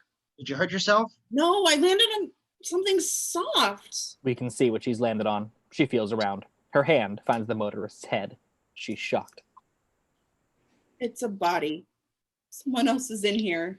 The flashlight is switched on. It moves around the room. Who is it? Colonel Mustard swings around, swinging out his arm. His hand hits the flashlight held by the gloved hand. Impact. The flashlight flies through the air. It lands on the floor. A shoe kicks it. It slides across the floor, and it goes out. The murderer's in here. You're with the murderer! Colonel Mustard crashes over the body and falls on Miss Scarlet. She gasps. Interior, the attic. Mr. Green and Yvette are in the attic, picking their way through old junk, chests, grandfather clocks, suitcases, trunks, old family photos, and above all, cobwebs and dust. They too have found a light switch and can now see what they're doing. From below comes the sudden sound of Miss Scarlet screaming. Help! Help! Yvette and Mr. Green run towards the stairs. The lounge. Colonel Mustard is still lying on Miss Scarlet. She's trying to get away. He's trying to calm her down. Leave me alone! It's me, Colonel Mustard. So it's me! Of course it's me. Interior, second floor landing and hall. Wadsworth and Miss White emerge from their respective rooms, hearing the screaming. Then, as Yvette and Mr. Green hurl down the attic stairs, they all run down the main stairs into the hall. We move with them. As they reach the main hall, Mrs. Peacock and Professor Plum shoot out of the cellar and collide with them. Crash. Meanwhile, from the lounge, we hear Mrs. Scarlet screaming. The dialogue, as always, comes at a tremendous speed. Who is it? Where's it coming from? The lounge! They all rush to the door of the lounge. Mr. Green tries to open it. The door is locked. I know! Well, unlock it. The key's gone. Never mind about the key. Unlock the door. Mr. Green is leaping up and down with rage and frustration. I can't unlock the door without the key! Let us in! Let us in! Interior of the lounge, Miss... Yeah, go. Let us out! Let us out! Wadsworth has been unable to open the door. It's no good. Stand back. He walks firmly back from the door. Break it down. He's at his most macho. Murder! Help! Murder! Help! Murder! Will you shut up? Loses We're her doing temper. our best. Yvette comes running out of the study. The revolver is in her hand. She trips over Wadsworth, whom we see writhing on the floor. The gun goes off as she falls. It shoots the gilded rope that holds the chandelier above the hall. The chandelier comes loose, hanging by a thread. Meanwhile, when the gun went off, everyone else dived for cover behind the furniture or flat on the floor. Yvette picks herself up behind the furniture, runs to the locked lounge door. She fires the gun at the lock. The lock is shot away. Interior, the lounge. Colonel Mustard and Miss Scarlet flatten themselves against the wall and dive for cover. I've been shot. They're shooting at us. They're shooting at us. Interior of the hall. The chandelier is hanging lopsided. Closer, we see it's hanging on by a thread that is slowly unwinding. Yvette picks herself up and runs to the locked lounge door. The chandelier thread is unwinding faster. She fires a gun at the lock once and once again. Interior, the lock has been shot away. Pause. Come out. The door is open. Complete silence. Then Colonel Mustard and Miss Scarlet open the door. They look shattered. Everyone else picks themselves up. The chandelier rope is unwinding even faster. Why were you shooting that thing at us? To get you out. The chandelier rope is unwinding at an even greater speed. From a high POV beside the unwinding rope, looking down through the chandelier, we see it's directly above Colonel Mustard. You might have killed me. I could have been killed. I can't take any more scares. He takes a step away towards a chair or a sofa. He's facing camera. As he takes the step, the chandelier comes crashing down behind him. The shock almost gives him and them a heart attack.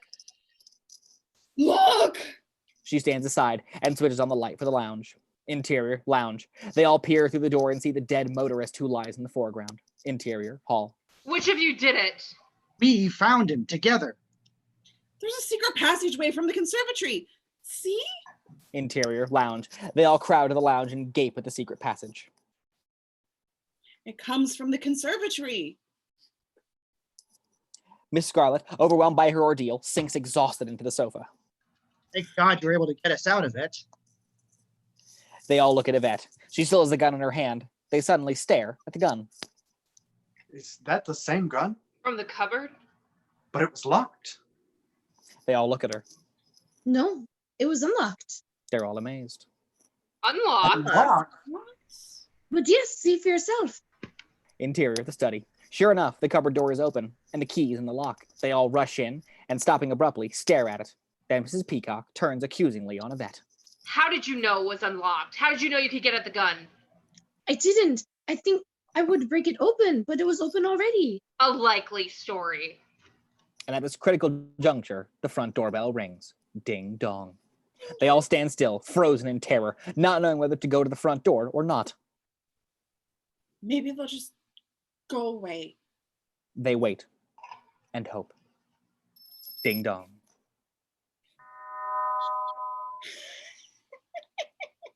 I'm going to open it. What? I have nothing to hide. I didn't do it. He rushes out of the study. They all follow. Interior of the hall. They rush to the study, to the hall, towards the front door. Exterior, front door, hall. The cop is waiting outside the front door. Suddenly, it's opened by Mr. Green, with 7 others crowding in the doorway beside him. Good evening, sir. Mr. Green slams the door in his face. A momentary pause, then Mr. Green flings the door open again. Yes? The cop appears slightly puzzled with this behavior, but after a moment, he continues where he left off. I found an abandoned car near the gates of this house. Did the driver come here for help by any chance? They all try to No. No. No. But Mr. Green feels he must tell the truth. Well, actually, yes. No. The cop eyes the group. There seems to be some disagreements. No. Yes! The cop is not satisfied, apparently. Can I come in and use the phone? Wadsworth is struggling to regain his usual composure. Of course you may, sir. You may use the one in the... No. But you can use the one in this... No. Would you be kind enough to wait in the library? Sure. He comes in. As he steps into the hall, he notices Yvette. He stops and eyes her suspiciously. Don't I know you from somewhere? She gives a casual shrug. You all seem very anxious about something. Because a chandelier fell down, almost killed us. Miss Scarlet hurries into the lounge, Professor Plum into the study. They shut doors fast, and therefore too loudly as you walk by. Slam, slam, one after the other. The cop notices. Wadsworth shows the cop into the library. Please help yourself to a drink if you like. The cop picks up the cognac. Not the cognac, just in case. In case of what? But Wadsworth has shut the door, also with a bang, and locked it. But this time, he's in a big hurry and leaves the key in the lock. He hurries back along the hall where 6 guests and Yvette are still standing, panic-stricken. What now? We should have told him. We see, and they see, the door handle is being jiggled up and down. Oh, very well to say that now. I said it then! Oh, shut up! They all look pretty threatening, so Mr. Green shuts up. Interior, library. The cop is trying to open the locked door. Puzzled, he leaves it and crosses to the telephone. He's about to lift the receiver when it rings, very loud. He jumps, and then he answers it. Hello? Yes? Okay. Interior, the hall. Wadsworth and the group have frozen. Was that the phone? Maybe the cop answered it. They turn towards the library door. Interior, the cop is on the phone. And who shall I say is calling? Oh, yes. Would you hold on, please? He goes to the door and jiggles the handle. Then he calls out through the door. Let me out of here. You got no right to shut me in. I'll book you for false arrest, wrongful imprisonment, obstructing an officer in the course of his duty, and murder. There's a momentary pause, and the key is jiggled and unlocked. He sees and opens the door. Wadsworth, Yvette, Colonel Mustard, Mr. Green, Miss Scarlet, Mrs. White, Mrs. Peacock, Professor Plum all stand there. Wadsworth speaks with all the innocence that he can muster. What do you mean, murder? The cop grins. I just said that to make you open the door. What's going on here? Why'd you lock me in? And why are you receiving phone calls from J. Edgar Hoover? Wadsworth was about to answer one of the first questions, but the last inquiry floors him. What? J. Edgar Hoover's on the line. J. Edgar Hoover? That's right, the head of the Federal Bureau of Investigation. The Federal Bureau of Investigation? Why is J. Edgar Hoover on your phone? I don't know. He's on everybody else's. Why shouldn't he be on mine? He goes into the library. He's about to shut the door when he hesitates and prudently removes the key from the lock. He shuts the door. Interior, the hall. The cop is left standing in the hall with the others. What's going on here? We're having a party. Mind if I look around? They all stare at him with desperation in their eyes, except for Miss Scarlet. Sure. Why don't you show him around, Mr. Green? Me! Yes, why don't you show him the dining room or the kitchen or the ballroom? Fine. Fine. Come with me, officer. I'll show you the dining room, or the kitchen, or the ballroom. And he leads him away, the cop going somewhat reluctantly, his eyes lingering on the study and the lounge doors. As the cop and Mr. Green disappear into the dining room, Miss Scarlet turns to the others. Okay, listen. Interior dining room. The cop and Mr. Green come into the dining room. This is the dining room. No kidding. What's going on in those two rooms? Mr. Green's voice is still high-pitched in terror. What two rooms? Interior study. Mrs. Scarlet is talking to Mrs. White and Colonel Mustard in front of the bodies of the cook and Mr. Boddy on the sofa. Make it look convincing. Okay. And she grabs a bottle of brandy from the sideboard. Interior, the hall. Miss Scarlet and Professor Plum whiz across the hall and into the lounge just as Mr. Green and the cop emerge from the dining room. The cop points to the study and lounge doors. Those two rooms. Oh, those two rooms! Yes. He walks purposefully towards the study. Mr. Green hurries after him, grabs his arm, and stops him. Officer, I don't think you should go in there. The cop stops walking and stares at him. Why not? Well, because oh, it's all too shocking. The cop brushes Mr. Green aside, goes into the study, and opens the door. Interior, the study. The lights are off. The phonograph is playing, softly, an old 78 RPM record. The cop switches on the light. On the sofa, Mrs. White is sitting on the knee of the dead Mr. Boddy. She is kissing him on the mouth. He appears, from the cop's POV, to be embracing her, but we can see that the arms and hands are being manipulated by Mrs. White, like a big puppet. The cop sees this, and his eyes turn to another couple. The cook is standing up in the corner, her eyes around Colonel Mustard, as he appears to be kissing her. The cook's hands are moving through his hair. New angle. In the corner, we see the cook's hands are behind her back, and Mrs. Peacock is concealed behind the cook, and it is Mrs. Peacock's hands that are caressing Colonel Mustard. The cop turns to Mr. Green, who's watching opened mouth. It's not all that shocking. Folks are just having a good time.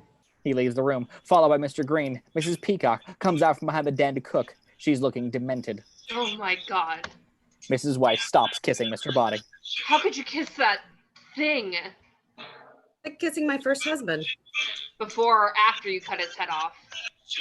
Interior, the lounge. Miss Scarlet is pouring brandy into the mouth of the dead motorist.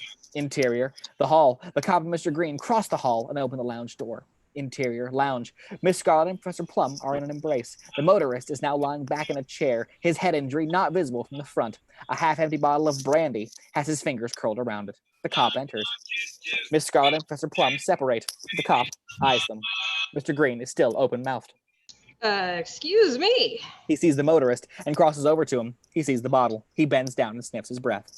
He's drunk. Dead drunk. Dead right. The cop shakes the motorist. The bottle slips to the floor. The motorist, not surprisingly, doesn't wake up when shaken. The cop bends down towards his ear. I hope you're not going to drive home. He won't be driving home, officer. I promise you that. Someone's gonna give him a lift? We'll get him a car. A long black car. A limousine. The cop nods. Mr. Green is still open-mouthed. Interior, library. Wadsworth is still on the phone. Goodbye. He replaces the receiver and, remembering his situation, hurries out into the hall. Interior, the hall. Wadsworth sees the cop and Mr. Green coming out of the lounge. Officer! You're too late. I've seen everything. Wadsworth is shattered by this statement. As always, the dialogue remains at considerable pace. Therein lies the humor. You have? I can explain. You don't need to. I don't? Don't worry, there's nothing illegal about any of this. Are you sure? No, this is America. I see. It's a free country, didn't you know? I didn't know it was that free. Slight pause. May I use the phone now? Certainly. Delighted, he shows the cop into the library. The cop goes in and Wadsworth locks the door. Again, he leaves the key in the lock. Interior, library. The cop again notices the door being locked. He turns to the telephone. Interior, hall. The group comes out of the study and lounge. Why did you lock him in there again? I haven't finished searching the house yet. But we're running out of time. Only 15 minutes till the police come. The police came already! Shut up! Yvette takes Mr. Green by the hand. Come on. And they hurry up the main stairs.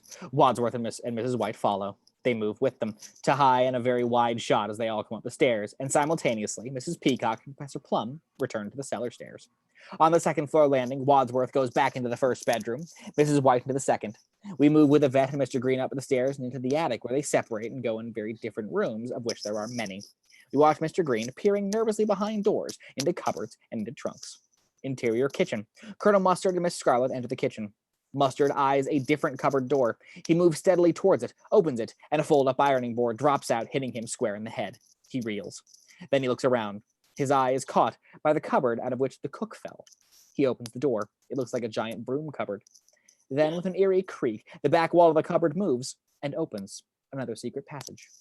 Look, Don't believe it. Where does this one go? let's find out. Interior, secret passage. Colonel Mustard and Miss Scarlet move along the tunnel. Interior, secret passage. Colonel Mustard and Miss Scarlet see a crackle of light at the end of the tunnel. They push at the wall. It opens to their amazement.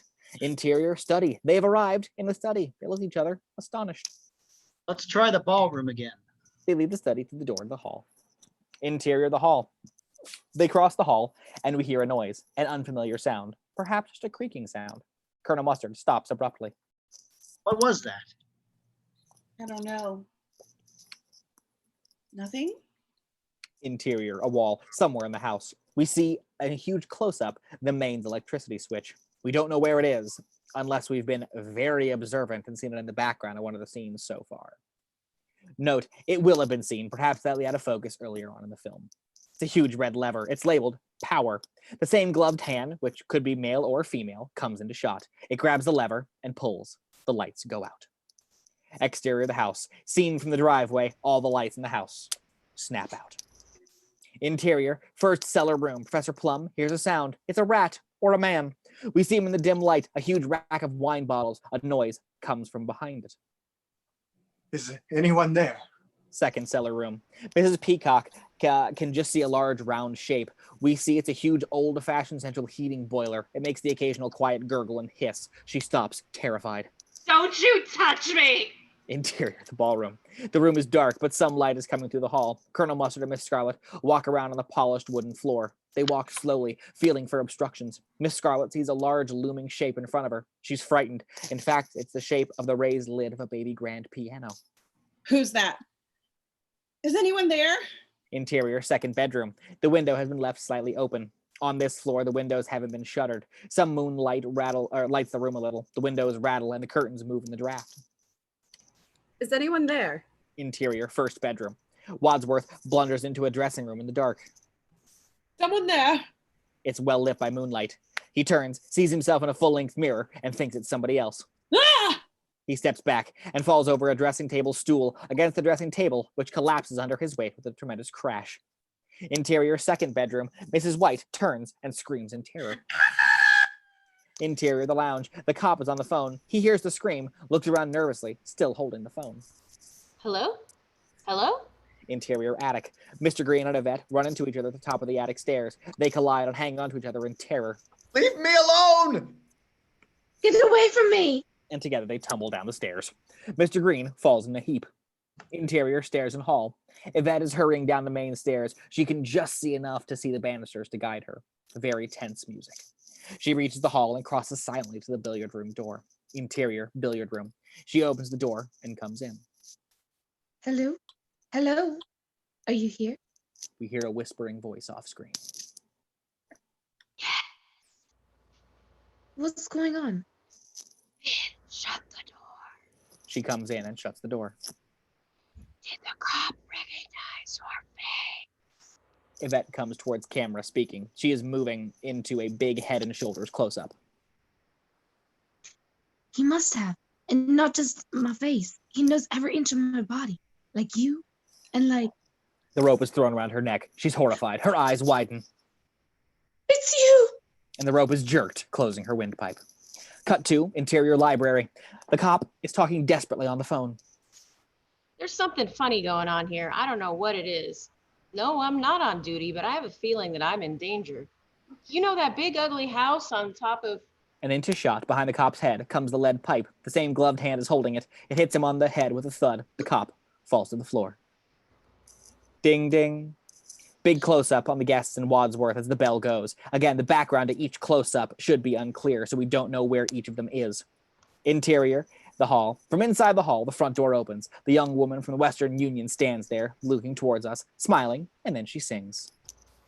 Da-da-da-da-da. I am a singing telegram. Bam!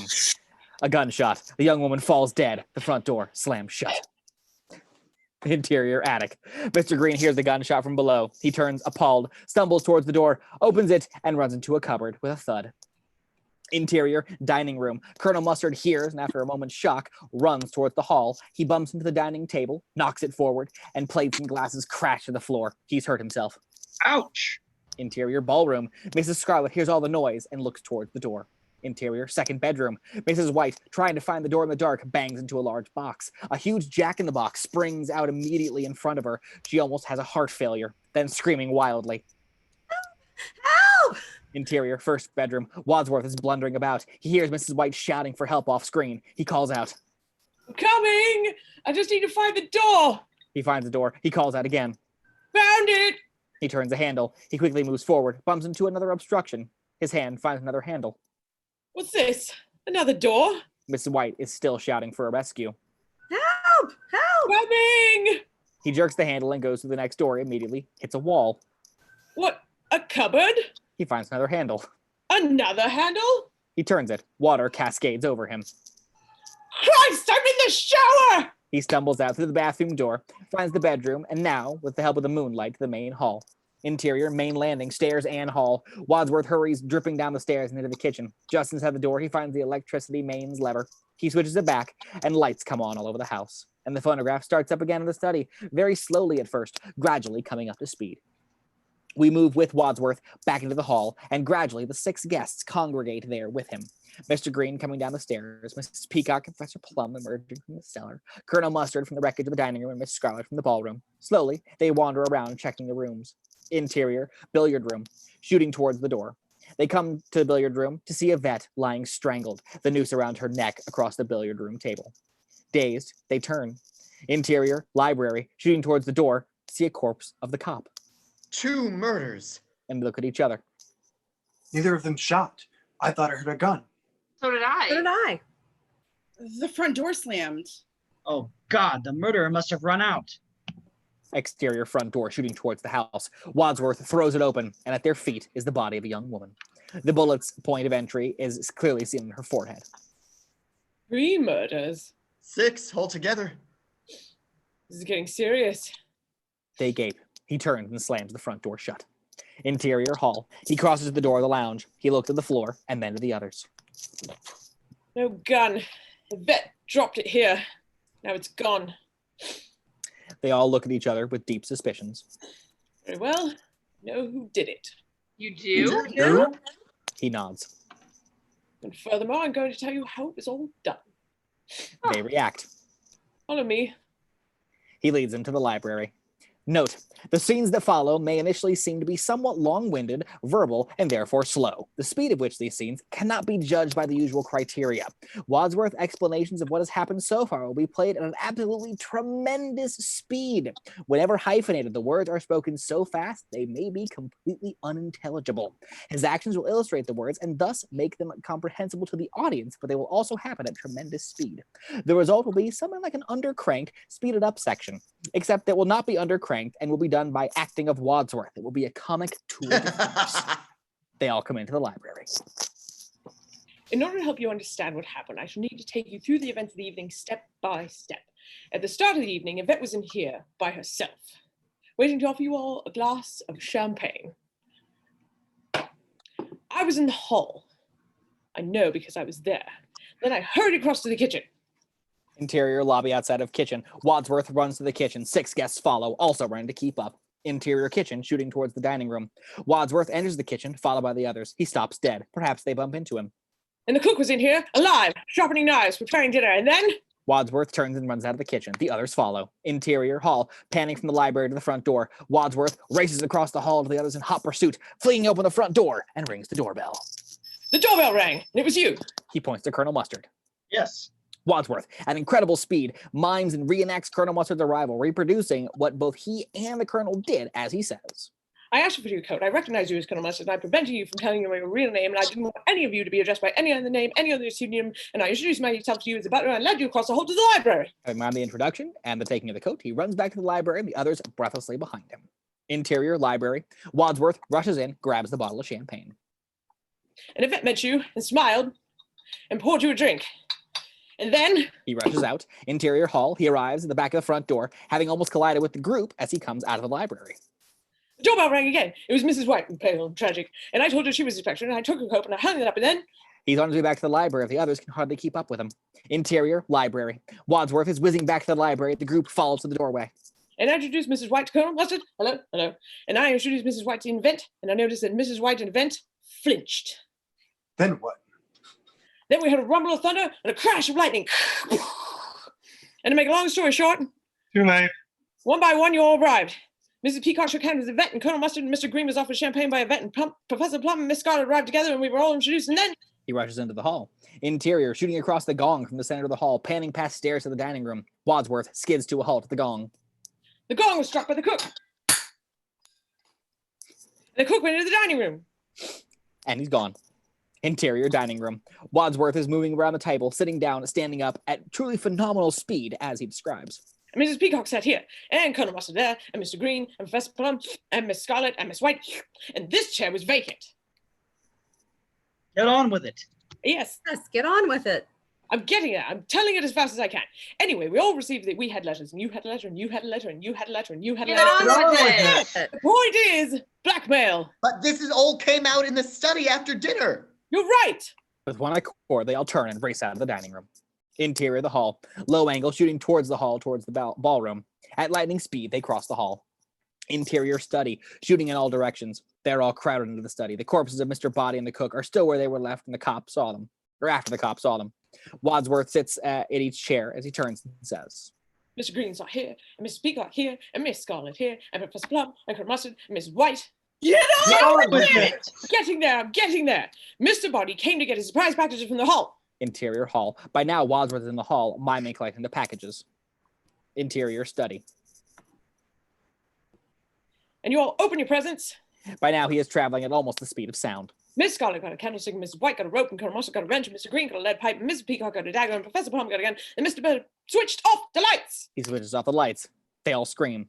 Lights are switched on. Oh my God! Wadsworth lies prone on the floor. They stare at Wadsworth, aghast. Suddenly, Wadsworth sits up. He talks at normal speed. That's right. Mr. Boddy lay here, apparently dead. He was dead. I examined him. Wadsworth jumps up. Then why was Mr. Boddy bashed on the head with a candlestick a few minutes later if he was dead already? How should I know? They all look at him accusingly. So you made a mistake. I did not. Why not admit it? Doctors like the Pope never admit professional mistake or a sexual indiscretion. If you didn't make a mistake, you were lying, which looks very bad for you. Professor Plum stares at the ring of accusing faces. He shrugs. Okay, I made a mistake. Right. But if so, why was Mr. Boddy pretending to be dead? It could only be because he realized that his scheme had misfired and the gunshot was intended to kill him, not me. Look! He pulls Mr. Boddy's head forward and points to his ear. There's a slight graze to it that should have been visible to the highly observant viewer sometime earlier in the film. The bullet grazed his ear. Clearly his best hope at escaping death was to pretend to be dead already. So whoever grabbed the gun from me in the dark was trying to kill him. But remember what happened next. Wadsworth is up to full speed. Mrs. Peacock took a drink. He takes a drink like Mrs. Peacock. You said, maybe it was poison. She screams. He screams and drops the glass. We took her to the sofa. He takes Mrs. Peacock to the sofa. She's still screaming. Mr. Peacock, Mrs. Green, Mr. Green, slaps his face. He slaps Mrs. Peacock's face. Had to stop her screaming. Then we heard more screaming from the library. Yvette, Mr. Green, Mr. Colonel Mustard slaps him, and then we rush out. Yvette! He slaps Mrs. Green. And he's gone. Interior, Wadsworth arrives at the billiard room doorway with the others. And she screamed, and we tried the handle, and it was locked, and we knocked, and we screamed, and we rattled, and we pounded, and then it would open the door. Woo! And Yvette, and we open the door, and we rush in. The door is open. Interior, billiard room. They're all standing in the doorway. Wadsworth turns to them. Back at normal speed, he intones with significance. But one of us wasn't here. No. No? Yeah. Maybe one of us was murdering the cook. Who wasn't here with us? They all look around. None of them can remember, but the observant viewer might be able to if he or she thinks back to the relevant movement. Who wasn't on camera? Do you know? I do. While we stood here, Interior hall, shooting towards the front door from the billiard room door. trying to stop Yvette from screaming, one of us could have stayed in the study, picked up the knife, Interior hall. run down the hall, Interior kitchen. and stabbed the cook. He enters the kitchen. They follow. How could he risk it? We might have seen him coming back. Not if they use this secret passage. He pushes it, and I'll accept Colonel Mustard and Miss Scarlet gasp in amazement. And the murderer run back down the whole passage to the secret study. Interior, lobby, outside kitchen. Is that where it comes out? Yes, look. Interior study. Wadsworth enters, followed by the others. He shows them the study entrance to the secret passage. How did you know? They all This stare house at belongs Wadsworth. to a friend of mine I've known all along. So you could be the murderer. Wadsworth laughs. Don't be ridiculous. If I was a murderer, why would I reveal to you how I did it? No one has an answer to this, so they nod. Well, who else knew about this secret passage? We found it. Colonel Mustard and me. You found it. You could have known about it all along. But I didn't. Why should we believe you? He has no answer to that, but Wadsworth has. Because she was with us all in the billiard room doorway while Yvette was screaming. Don't you remember? She nods. That's true. He was next to me. They all fall silent, staring at each other with mutual suspicion. But what I don't understand is why was the cook murdered? She had nothing to do with Mr. Boddy. Of course she did. I gathered you all here together because you were all implicated in Mr. Boddy's dastardly blackmail. Did none of you deduce that the others were involved too? What others? The cook and Yvette. They're all amazed. No. That's how he got all his information. Before he could blackmail anyone, Mr. Boddy had to find out their guilty secrets. The cook and Yvette were his accomplices. I see. So whoever knew that the cook was involved killed her. Yes. I know, because I was Mr. Boddy's butler, that the cook had worked for one of you. Ooh. Mrs. White, you recognize Yvette, didn't you? Don't deny it. What do you mean, don't deny it? I'm not denying anything. Another denial. All right. It's true. I knew Yvette. My husband had an affair with her, but I didn't care. I wasn't jealous. Wadsworth crosses to Miss Scarlet. And you knew Yvette, didn't you? Oh, I'm sorry. Yes, she worked for me. Mrs. Peacock's eyes open wide. And you also knew her, sir. He looks at Colonel Mustard. Colonel Mustard swallows nervously. What are you suggesting? We've already established that you were one of Miss Scarlet's clients. That's why you were so desperate to get those negatives. Photographs of you and Yvette in flagrante delicto. Mr. Boddy threatened to send the pictures to my dear old mother. The shock would have killed her. That would have been quite an achievement since you told us she was dead already. Colonel Mustard looks very shifty. So he had the motive. You all had a motive. So the cook was dead. We lugged her back to the study and Mrs. Peacock was screaming. Wadsworth is arriving at the toilet. He screams and throws open the door to the toilet. Mr. Boddy dead. Toilet, candlestick. But when and where was Mr. Boddy killed? Don't you see? Look, we came back to the study with Yvette and Mr. Boddy on the floor. Playing dead. But one of us knows he's still alive. I explained that I was Mr. Boddy's butler and I invited you here to realize there was only one other person in the house. The cook! The cook! They all rush out of the study. Wadsworth leaps into the secret passage. Interior of the kitchen. They all arrive in the kitchen and stop dead. Then, plucking up the courage, Mr. Green flings open the cupboard door and Wadsworth, enacting the cook's death, falls into his arms. By now she was dead. We laid her down with our backs to the cupboard. One of us slipped through the same secret passage. Again? Of course, back to the study! Interior of the study. Wadsworth rushes to the study and over to the secret panel. As ever, he mimicks the sequence as he describes it. They watch from the kitchen doorway. The murderer is in the secret passage. Meanwhile, Mr. Boddy had been on the floor. He throws Mr. Green to the floor again. He jumps up. He picks him up again, then discards him by throwing him down again. The murderer came out of the secret passage. He does it. Picked up the candlestick. He imitates it. He then pushes Mr. Green out into the hall. Interior, hall.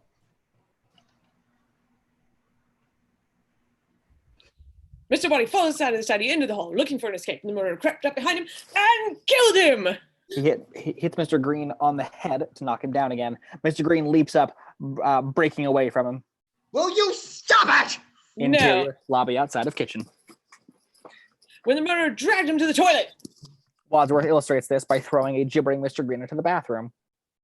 And then nonchalantly rejoined us behind the cooked body in the kitchen. Took less than half a minute. Well, who wasn't with us the whole time in the kitchen? Whoever it was is the murderer. He races past them and exits frame. A moment later, they rush after him. Interior, the study.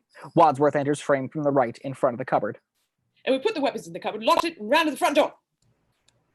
They see him coming and all hurry ahead of him. Interior, the hall. Pan with the group from the study to the front door and back to the hall to the front door. To throw away the key. He flings open the front door. Exterior, front door. The motorist. I didn't throw the key away. I put the key in my pocket, and somebody must have taken the key out of my pocket and substituted another. We were all in huddle. Any of us could have done that. Precisely. He slams the door shut. Wait a minute. Colonel Mustard has a top secret Pentagon job. Mrs. White's husband was a nuclear physicist, and a vet is a link between them. What is your top secret job, Colonel? I can tell you, he's working on the secret of the next fusion bomb. How did you know that? Can you keep a secret? Yes. So can I. Mrs. White speaks with mounting excitement. I begin to see how it was done. Was it a plot between them, Wadsworth, or did Colonel Mustard do it alone? Colonel Mustard reacts. We shall see. Let's look at the other murders. Yes, it was bad luck for the motorist that he arrived at that moment. You did? You did? It wasn't luck. I invited him. Wait, what? You did? Of course. It's obvious. Everybody here tonight was either Mr. Boddy's victim or accomplice. Everyone who has died gave him vital information about one of you. I got them here so that they'd give evidence against him and force him to confess. So who knew the guy came to make the telephone call? Wadsworth waits a moment. Then Colonel Mustard speaks again.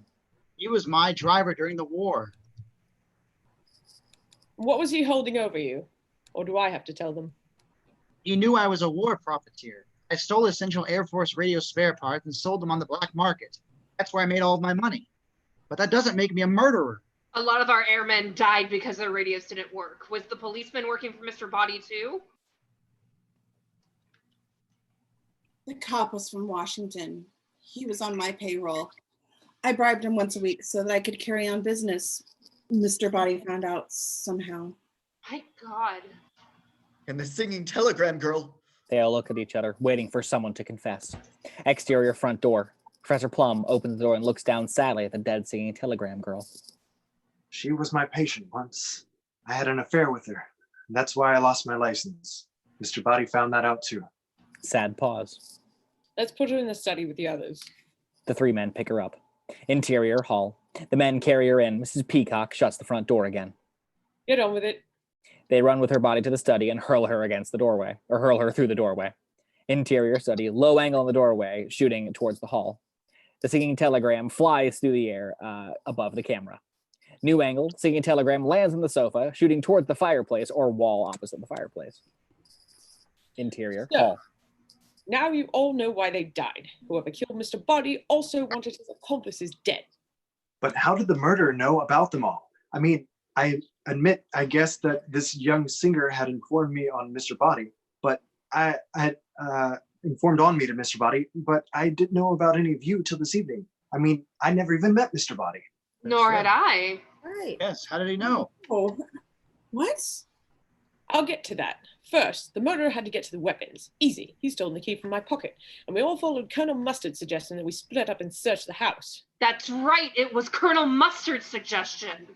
And after we split up, there were 4 more murders. Colonel Mustard makes no reply. He just stares at them, maintaining a dignified silence. And whose suggestion was it to lock the motorist in the lounge? Colonel Mustard, wasn't it? Indeed. So then we drew lots, we split up, and one of us got away from his or her partner and hurried to the study. He goes back to the study, exiting frame.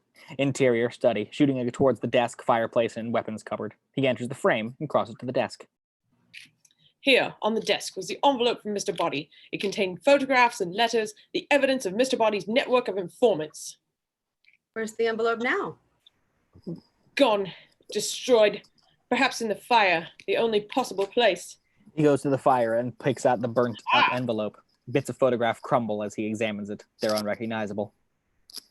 Then, having found out the whole story, the murderer opened the cupboard with a key, took out the wrench. Miss Scarlet runs excitedly to the lounge. The others follow the doorway, and we pan to see her through the doorway. Then Colonel Mustard found the secret passage from the conservatory to the lounge, and we found the motorist dead! Interior hall, panning from the study door to the front door to the lounge door. We couldn't get in, so Yvette got the gun from the open cupboard, shot the door open, bang, and then the front doorbell rang again. The front doorbell actually rings. They look at each other, aghast. How did you do that? I didn't. I don't believe this. I just don't believe this is happening. Whoever it is, they've got to go away or they'll be killed. And she runs out of the study. Mrs. Peacock has rushed to the front door. She flings it open. An earnest-looking elderly man is standing there. He has pamphlets in his hand. Good evening. Have you ever given any thought to the kingdom of heaven? What? The others are all watching, mesmerized. Repent. The kingdom of heaven is at hand. You ain't just whistling Dixie. Armageddon is almost upon us. I've got news for you. It's already here. Go away. But your souls are in danger. Our lives are in danger, you beatnik. And she slams the door in the elderly man's face, then turns, panting, leaning against the door, emotionally wrung out. The cop arrived next. We locked him in the library. Interior, study. Wadsworth enters frame right. We forgot the cupboard with the weapons was now unlocked. He has demonstrated all of his truly phenomenal speed. Interior, hall. Camera is inside the cellar door. We split up again. He runs to the top of the cellar stairs, and there is the main electricity switch. And the murderer switched off the electricity. He switches it off. They all scream. He switches it back on again. Cutoff point for all endings. Shooting in all directions. Sorry, didn't mean to frighten you.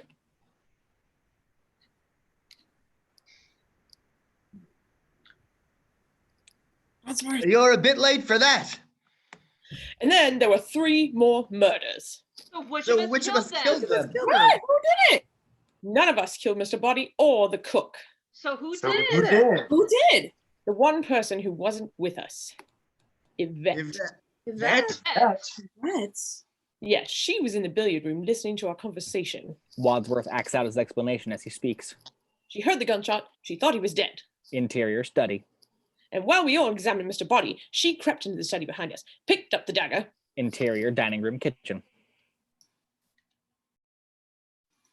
Ran to the kitchen and stabbed the cook. We didn't hear the cook scream. Interior study shooting towards door. Because Mrs. Peacock was screaming about the poison brandy. Interior hall shooting all directions. Then Yvette returned to the billiard room. She screamed, and we all ran to her.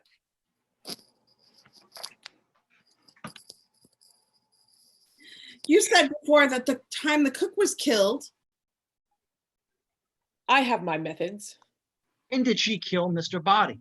When I said we all ran to the kitchen to see the cook, she stayed behind in the study for a moment to check that Mr. Boddy was dead. He opened his eyes, so she hit him on the head with a candlestick and dragged him to the toilet. Why? To create confusion. It worked. Why did she do it? Because she was acting under orders from the person who later killed her. Who? Wadsworth looks at Colonel Mustard. Was it one of her clients? Or a jealous wife? Or an adulterous doctor? No, it was her employer, Miss Scarlet. He turns to Miss Scarlet. Miss Scarlet stands defiantly. It's a lie. Is it? You used her the way you always use her. You killed the motorist when we split up to search the house. How could I have known about the secret passage? Easy, Yvette told you. And then, when we split up again, you switched off the electricity. It was easy for you here on the ground floor. Then in the dark, you ran to the study. Interior study shooting towards cupboard. Wadsworth whizzes in and demonstrates. Got the rope and the lead pipe. Wadsworth whizzes out. Interior hall shooting towards dining room. Wadsworth whizzes past 6 guests. Roller skates? Interior billiard room shooting towards window. Wadsworth demonstrates. Strangled, Yvette. Wadsworth whizzes out. Interior hall shooting in all directions. Wadsworth is beside the front door. Saw the automobile lights, picked up the gun from where Yvette dropped it on the floor, recognized the singing telegram girl from photograph, and shot her. You've no proof. The gun is missing. Gentlemen, turn out your pockets. Ladies, empty your purses. Whoever has a gun is the murderer. Miss Scarlet suddenly produces the gun. Brilliantly worked out, Wadsworth. I congratulate you. Here, here. Miss Scarlet snarls at him. Shut up. But there's one thing I don't understand. One thing. One thing. Yes, why did you do it? Half of Washington knows what kind of business you run. You weren't in any real danger. The whole town would be implicated if you were exposed. I don't think they know my real business. My business is secrets. And Yvette found them out for me. The secrets of the senator and Mrs. Peacock's defense committee, of Colonel Mustard's fusion bomb, of Professor Plum's UN contracts, and of the work of your husband, the nuclear physicist. She looks to Mrs. White. So it is political. You're a communist. Miss Scarlet laughs. No, Mr. Green, communism is just a red herring. Like all members of the oldest profession, I am a capitalist. I shall sell my secrets to your secrets to the highest bidder. And if we don't cooperate? You will, or I will expose you. But we can expose you. 6 murders. I hardly think the UN will I hardly think it will enhance your reputation at the UN, Professor Plum, if it is revealed that you have been implicated with not only adultery with the patient, but in her death and the deaths of 5 other people. You don't know the kind of people they have at the UN. I might go up in their estimation. No good blackmailing me, madame. I have no more money. Nor have I. All right. I know, sweetie pie, but you can pay me in government information. All of you. Except you, Wadsworth. You, as a mere butler, have no access to government secrets. So I'm afraid your moment has come. She turns the gun on him. The others respond appropriately. 1 or 2 watch with horror. Others can't bear to look. Not so fast, Miss Scarlet. I do have a secret or two. Miss Scarlet is unimpressed. Her finger is ready on the trigger. Oh yeah, such as? The game's up, Scarlet. There are no more bullets left in that gun. You think I'll fall for that old trick? It's not a trick. There was 1 shot at Mr. Boddy in the study, 2 that shot at the lounge door, 2 at the chandelier, and 1 for the singing telegram. That's not 6. 1 + 2 + 2 + 1. The others are watching and counting furiously on their fingers. No, there was only 1 shot that got the chandelier. That's 1 + 2 + 1 + 1. Even if you were right, that would be 1 + 1 + 2 + 1, not 1 + 2 + 1 + 1. Okay, 1 + 2 + 1. Shut up! The point is, there's one more bullet in this gun, and guess who's gonna get it? The front doorbell rings. Miss Scarlet turns automatically towards the door. Wadsworth leaps forward, smashing the gun out of her hand, and holds her in a vice-like grip. Mr. Green opens the front door, and several FBI agents and cops burst in, guns in hand. Other agents spread out to various rooms and reappear almost immediately. This is cops, the people who are the other cops. Then they realize that the other two agents said the same words. They can't believe their ears. There's 3 bodies in there. 3 more. Where's the chief? The elderly evangelist strolls through the front door, gun in hand. Wadsworth still holds Miss Scarlet in a vice-like grip. Wadsworth, well done. I did warn you, my dear. Mr. Hoover is an expert in Armageddon. Miss Scarlet turns to Wadsworth. Wadsworth, don't hate me for trying to shoot you. Frankly, Scarlet, I don't give a damn. You see, there was no more bullets left in this gun, see? He pulls the trigger, and the gun goes off. Wadsworth is shocked, then puzzled. 1 + 2 + 1. The other chandelier crashes down behind Colonel Mustard. Blackouts, end credits, fade out, the end. Ending 2. Interior, hall, shooting in all directions.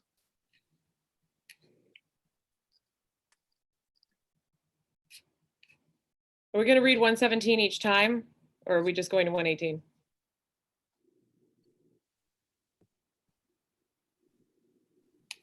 I'm going to 118. Wadsworth demonstrates and mimes the whole of the next speech as he describes what happens. In the dark, the murderer runs from here across the hall to the study, gets her open the lead pipe. He ran to the billiard room, strangled Yvette, and ran across the library and hit the cop in the head with the pipe. Then, coming out of the library, he saw the automobile lights coming up the drive. It was a singing telegram. The murderer picked up the gun where Yvette dropped it, left her here beside the lounge door, opened the front door, wrecking the singing telegram girl from a photograph, and shot her. Then ran back to the cellar. A pause as his last remark sinks slowly in. The cellar?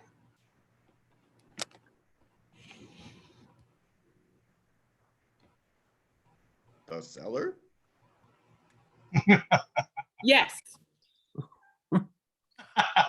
We lost Scarlet and Peacock. Oh Where's no. Peacock? That Colonel Mustard wasn't in the cellar. No, but you were. Me? What's it got to do with me? You did it. You and Professor Plum together. You were in league with each other. Wait, hold on. Can we go back? Sure. Yeah. Jess and I completely got kicked off. Oh. Yeah. You guys got to watch out if anybody is online or not. So do we want to jump back to the top of 118 again? Go back to the ending. 118? We're missing several people, though, I think. Did my performance suck that bad? I thought you didn't want to play. Thank you very much. I'm here all week. Oh my gosh. All right. Do we have everybody? Okay. Are you All right. ready? How it could have happened. Hold on. Hold on. Are you ready?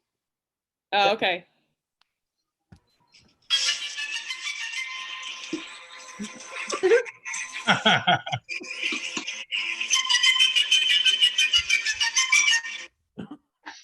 In the dark, the murderer runs from here across the hall to the study, gets her open the lead pipe. He ran to the billiard room and strangled Yvette, and then ran across the library, hit the cop in the head with the lead pipe. Then, coming out of the library, he saw the automobile lights coming up the drive. It was a singing telegram. The murderer picked up the gun where Yvette dropped it, left it here beside the lounge door, opened the front door, working the singing telegraph from a photograph, and shot her. Bang! Then ran back to the cellar. A pause as his last remark sinks slowly in. The cellar? The cellar? Yes. What? But Colonel Mustard wasn't in the cellar. No, but you were. Me? What's it got to do with me? You did it. You and Professor Plum together. You were in league with each other. The others gasp, astounded. Wadsworth explains to them. Think back. Mrs. Peacock was missing when the cook and Mr. Boddy were murdered. And the cook used to be your cook. Don't you remember your fatal mistake? He runs to the dining room. They follow. Interior dining room, shooting from all directions. Wadsworth sits in Mrs. Peacock's chair. Sitting here at dinner, you told us all that we were eating one of your favorite recipes. And monkey's brains, though popular in Cantonese cuisine, are not often to be found in Washington, D.C. Is that what we ate? He looks as though he's about to throw up. Are there any brains left in Washington, D.C.? Mrs. Peacock is trembling with anxiety. She was my cook. I don't deny it. That doesn't prove I murdered anyone. And what's it got to do with me? Wadsworth turns on Plum. You knew that Mr. Boddy was still alive. Even psychiatrists can tell the difference between patients who are alive or dead. You fired the gun at him in the dark and missed, but you dropped the gun and pretended he was dead so that you could kill him later unobserved. You were missing in the kitchen when we found the cook dead, and that's when you did it. The other 4 murders were easy. Luck was on your side. You drew lots to search the house together. So while we were all occupied searching the rest of the house, you burned the evidence, killed the motorist, and switched off the electricity and killed the others. So it was all nothing to do with the disappearing nuclear physicist and Colonel Mustard's work on the new fusion bomb. No, communism is just a red herring. Mrs. White is still puzzled. But why did they kill all those people? We didn't. Wadsworth ignores their denials. There's no other possible explanation. Professor Plum is thinking fast. I think there is. Thinking, he moves slowly to the dining room through the swinging door into interior kitchen, shooting all directions. Plum comes into the kitchen, the others behind, agog, hanging on his every word. Professor Plum stares into the kitchen cupboard, then turns to face Wadsworth. I think there is. Wadsworth knew about the secret passages, and he crosses to the kitchen table. When we drew lots, you held the matchsticks in your hand. You could have made sure we went to the cellar together. It's a frame-up! No, it isn't. Professor Plum remains calm. He smiles. I'll tell you how we find out. The gun's missing, right? Everybody turn out their pockets and purses. Whoever's got the gun shot the singing telegram. Wadsworth suddenly produces the gun from his pocket. Very clever, Professor. The others stand back, aghast. Miss Garlett stares at Wadsworth. You killed that girl? We killed all of them. Mr. Green is one step behind. He did? Of course. Who knew every detail about us all? Who brought us all here? And Mr. Boddy and all the victims? Who had the key to the cupboard with the weapons? Colonel Mustard steps forward, thinking furiously. But he said the cook was murdered when we were all standing in the library doorway with Yvette. So it couldn't have been Wadsworth. He was there beside me. Wadsworth smiles. I was lying. That's not when she was murdered. I killed the cook early on, when Mr. Boddy was on the floor in his study and you all clustered around him. It took no time at all. You see, as Professor Plum realized, I knew about the secret passage from the study to the kitchen. Well, the police will be here any minute. You'll never get away with this. Why should the police come? Nobody's called them. Oh my God. Of course not. Why did you do it? Would you believe me if I said it was to rid the world of an appalling blackmailer and his disgusting informers? No. And you'd be quite right. No, all my life has been spent in a struggle for perfection. I tried to be the perfect husband, but my wife killed herself.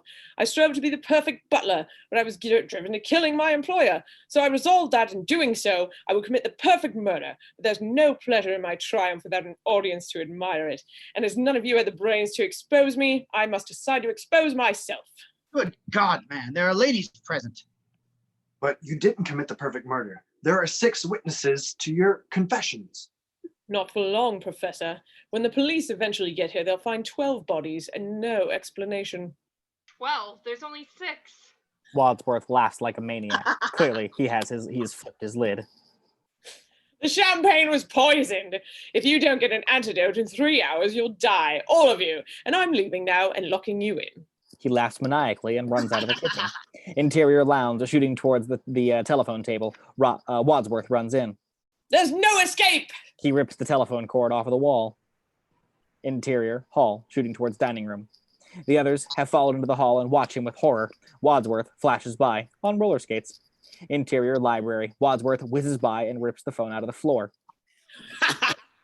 Interior, the study, shooting towards the desk, then panning across the door. Wadsworth races into frame and rips out that phone too. He turns in triumph to the others.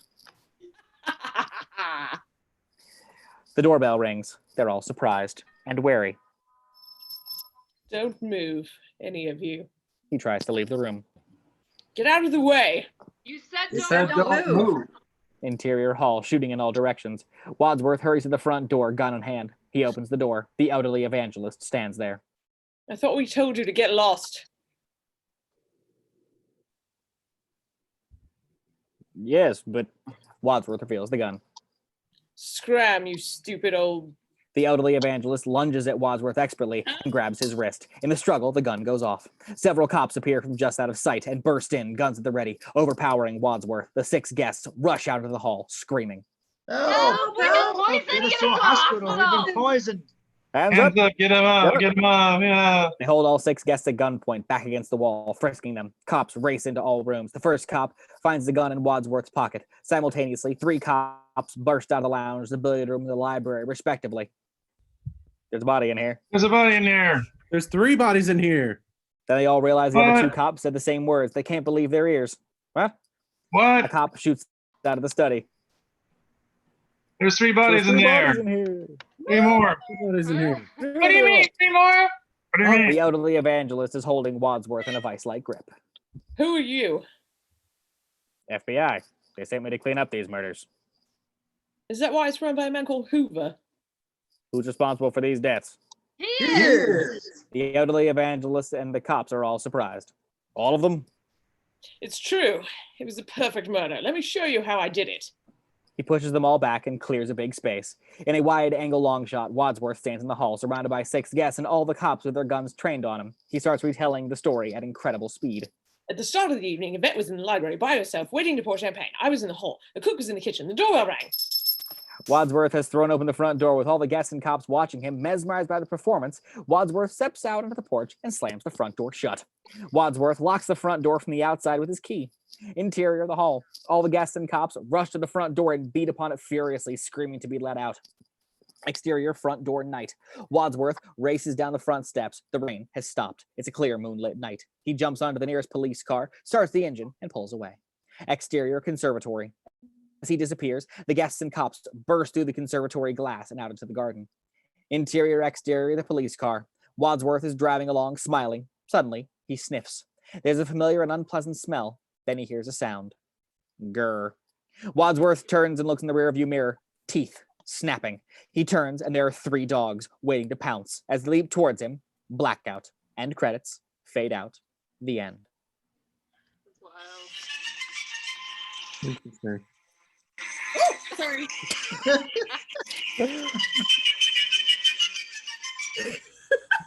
Wadsworth demonstrates and mimes the whole of the next speech as he describes what happens. In the dark, the murderer ran from here across the hall to the study, gets her open the lead pipe. He ran to the billiard room, strangled Yvette, ran to the library, Mr. Green ducks out of the way again. and hits the cop on the head with the lead pipe. Then, coming out of the library, he saw automobile lights coming up the drive. It was a singing telegram. The murderer picked up the gun where Yvette left it here beside the lounge door, opened the front door, recognized the singing telegram girl from a photograph, and shot her. Bang! And then ran back to the cellar. A pause as this last remark slowly sinks in. The cellar. Yes. But Colonel Mustard wasn't in the cellar. No, but you were. A dramatic pause. The finger of suspicion points at you. It's rude to point. You murdered them all. You were the person who was missing when the cook and Mr. Boddy were murdered. And the cook used to be your cook. Don't you remember your fatal mistake? You told us all at dinner that we were eating one of your favorite recipes. But monkey's brains, though popular in Cantonese cuisine, are not often to be found in Washington, D.C. Is that what we ate? Look as though he's about to throw up. Are there any brains found? Are there any brains to be found left in Washington, D.C.? Why would I have murdered all the others? Obviously, in case Mr. Boddy had told them about you too. So it was all nothing to do with the disappearing nuclear physicist and Colonel Mustard's work on the new fusion bomb? No, communism was just a red herring. Oh, sorry. No, communism was just a red herring. Mrs. Peacock did it all. There's no proof. Very well. Gun is missing. Gentlemen, turn out your pockets. Ladies, empty your purses. Whoever has the gun is a murderer. Mrs. Peacock suddenly produces the gun from her purse. Very well. What are you supposed to do about it? The others back away from her nervously into a corner, all except Wadsworth. Nothing. Nothing? Nothing at all. I don't approve of murder, but it seems to me that you have performed a public service, ridding the world of an appalling blackmailer and his disgusting informers. But the police will be here any minute now. Then what happens? Why should the police come? Nobody's called them. Everyone is astonished. You mean... That's right. Now, I suggest we stack the bodies in the cellar, lock it, leave quietly one at a time, and forget that any of this ever happened. He moves towards the study door. Mrs. Peacock steps forward, gesturing menacingly with the gun. Good idea. But I'll leave first if you don't mind. Be my guest. In fact, I think we owe you a vote of thanks. Mrs. Peacock, slowly and carefully, gun trained on them, walks backwards to the front door. Wadsworth starts singing. For she's a jolly good fellow, for she's a jolly good fellow. Slowly, the others join in.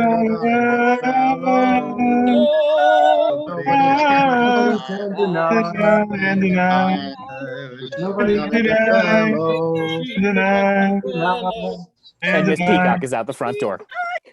Interior of the hall. Colonel Mustard, Professor Plum, Mrs. White, Miss Scarlet, and Mr. Green are staring in amazement at Wadsworth.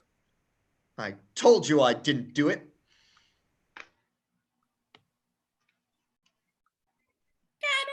Mustard. Oh, sorry. You mean? Oh, sorry. Well, what if the authorities find out what happened? The FBI will take care of that. You mean? My phone call from Mr. Hoover. I work for him, of course. How else could I have known everything about you all? But there's one thing I still don't understand. One thing? Who was Mrs. Peacock taking bribes from? A foreign power. Her husband, the senator, has influence over defense contracts. Is there going to be a cover-up? Isn't that in the public interest? What would be gained by exposure? But does the FBI make a habit of cleaning up after multiple murder? Of course. What do you think is run by a man called Hoover? Mrs. Peacock comes out of the front door, backing away with the gun. Suddenly, the elderly evangelist appears behind, suddenly from the porch. Oh, Mrs. Peacock. Exterior driveway. Why are you holding a gun? Mrs. Peacock is embarrassed to be caught red-handed with the gun.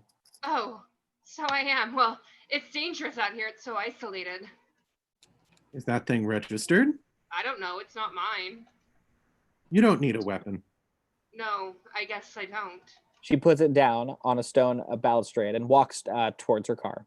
Camera moves with her. She opens the car door. We have panned to exclude the evangelist from the shot.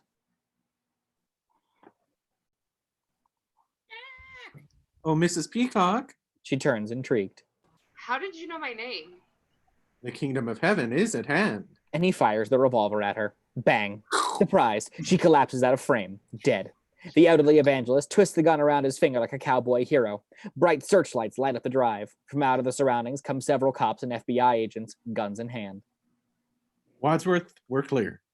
Wadsworth and the others rush out of the porch. I got her. She who lives by the gun shall die by the gun. You see, it's like the Mounties. We always get our man.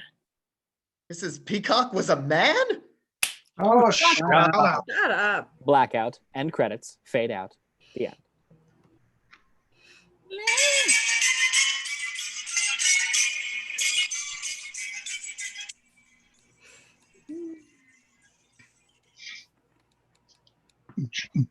Sorry, didn't mean to frighten you all.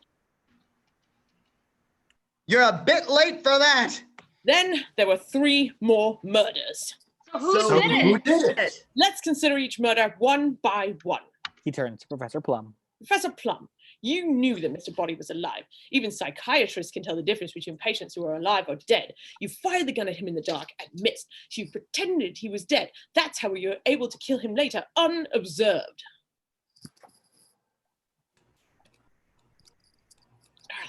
Oh, that's me. Sorry. Just worried about my cleavage on the. That's right. He was the missing person in the kitchen after we found the cook dead. But he was with us in the billiard room when we found Yvette screaming. If that's when the cook was killed, how did he do it?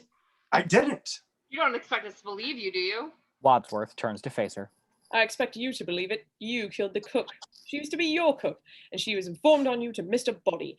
You made a fatal error, don't you remember? He runs to the dining room. They follow. Interior dining room, shooting towards the kitchen end. Sitting here at dinner, she told us all that we were eating one of her favorite recipes, and monkey's brains, though popular in Cantonese cuisine, are not often to be found in Washington, D.C. Is that what we ate? He looks as though he's about to throw up. Are there any brains to be found in Washington, D.C.? Wadsworth exits from the dining room at high speed, dragging Colonel Mustard. Exterior, front door, shooting in through the front door. When you saw the motorist at the front door, you found the key from the weapons cupboard and took it out of my pocket.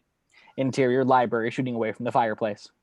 Then you suggested that we all split up. Interior, study, shooting towards cupboard. You separated from Miss Scarlet, crossed the hall, opened the cupboard, took the wrench, ran to the conservatory. Interior, lounge, panning from fireplace to telephone table. Entered the lounge through the secret passage, killed the motorist with a blow on the head, like that. Interior hall. This is incredible. Picking up with Wadsworth as he races from one to the next, the others simply remain dumbfounded in the hall. Not so incredible as what happened next. We all split up again, and I went upstairs with you. Yes, you, Mrs. White. With me as... Wait. And while I was in the master bedroom, you hurried downstairs and turned off the electricity. Interior hall shooting towards cupboard. Got the rope from the open cupboard. Interior hall shooting towards the billiard room doors. And throttled Yvette. You were jealous that your husband was stooping Yvette. That's why you killed him, too. Yes, I did it. I killed Yvette. I hated her so much that it flames on the side of my face, breathing, breathless, heaving breath. And while you were in the billiard room, Miss Scarlet seized the opportunity and under the cover of darkness, crossed over to the library and hit the cop whom she'd been bribing on the head with the lead pipe, like that. Wadsworth has acted out the whole of the previous speech at virtually the speed of sound, if not light. Only the actions are intelligible, only a few of the words can be understood. Names and weapons, namely. They gaze at him, dumbfounded. True or false? True. Who are you? Harry Mason? So it must have been Mr. Green who shot the singing telegram. I didn't do it! You're the only one left. But I didn't do it! The gun is missing! Whoever has the gun shot the girl! Wadsworth suddenly produces the gun from his pocket. I shot her. They all back away into a corner, frightened. You? Wadsworth smiles. So it was you. I was going to expose you. Yes, so I choose to expose myself. Please, there are ladies present. You thought Mr. Boddy was dead, but why? None of you even meant him until tonight. You're Mr. Boddy. Wadsworth nods with an evil smile. They all gasp in horror. Professor Plum is puzzled. He indicates the first body in the study. So who did I kill? My butler. Oh, shucks. He was expendable like all of you. I'm grateful to you all for disposing of my network of spies and informants. Saved me a lot of trouble. Now there's no evidence against me. Colonel Mustard sits. Well, that's why you told me about the secret passage. And this was all nothing to do with my disappearing nuclear physicist husband and Colonel Mustard's work with the new top secret fusion bomb. No, communism is just a red herring. Mr. Green looks at his watch. The police will be here any minute. You'll never get away with this, any of you. Wadsworth smiles. Why should the police come? Nobody's called them. Mrs. Peacock realizes it was Wadsworth who claimed he had sent for the police. You mean, oh my God, of course. So why shouldn't we get away with it? We'll stack the bodies in the cellar, lock it, leave quietly one at a time, and forget that any of this ever happened. And then you'll carry on blackmailing us all. Of course. Why not? I'll tell you why not. He produces a gun and fires as he simultaneously dives to the floor. Wadsworth fires at him and misses. Mr. Green has hit Wadsworth. Ah, good shot, Green. Wadsworth slides down the wall, dying slowly. Very good. Wadsworth keels over, dead. Mr. Green stands up. Are you a cop? No, I'm a plant. A plant? I thought men like you were called a fruit. Very funny. FBI, that phone call from J. Edgar Hoover was for me. I told you I didn't do it. There's a burst of gunfire at the front door as the elderly evangelist bursts in, plus many cops. The cops rush in and arrest all except Mr. Green. All right, who done it? She did. No, they did. Yeah, She did it. Yeah, it was The her. cops wave All their along guns it was her. indecisively from one suspect to another, not knowing who to aim at. They all did. But if you want to know who killed Mr. Boddy, I did. In the hall with the revolver. Okay, Chief, take him away. I'm going to go home and sleep with my wife. Blackout and credits fade out. Yeah. Da-da-da, da-da-da, I can do that. Hold on. da-da-da. Hold on. Oh, not shake it off. Sorry, wrong song. Alrighty, I'm stopping the live stream right now. Yay!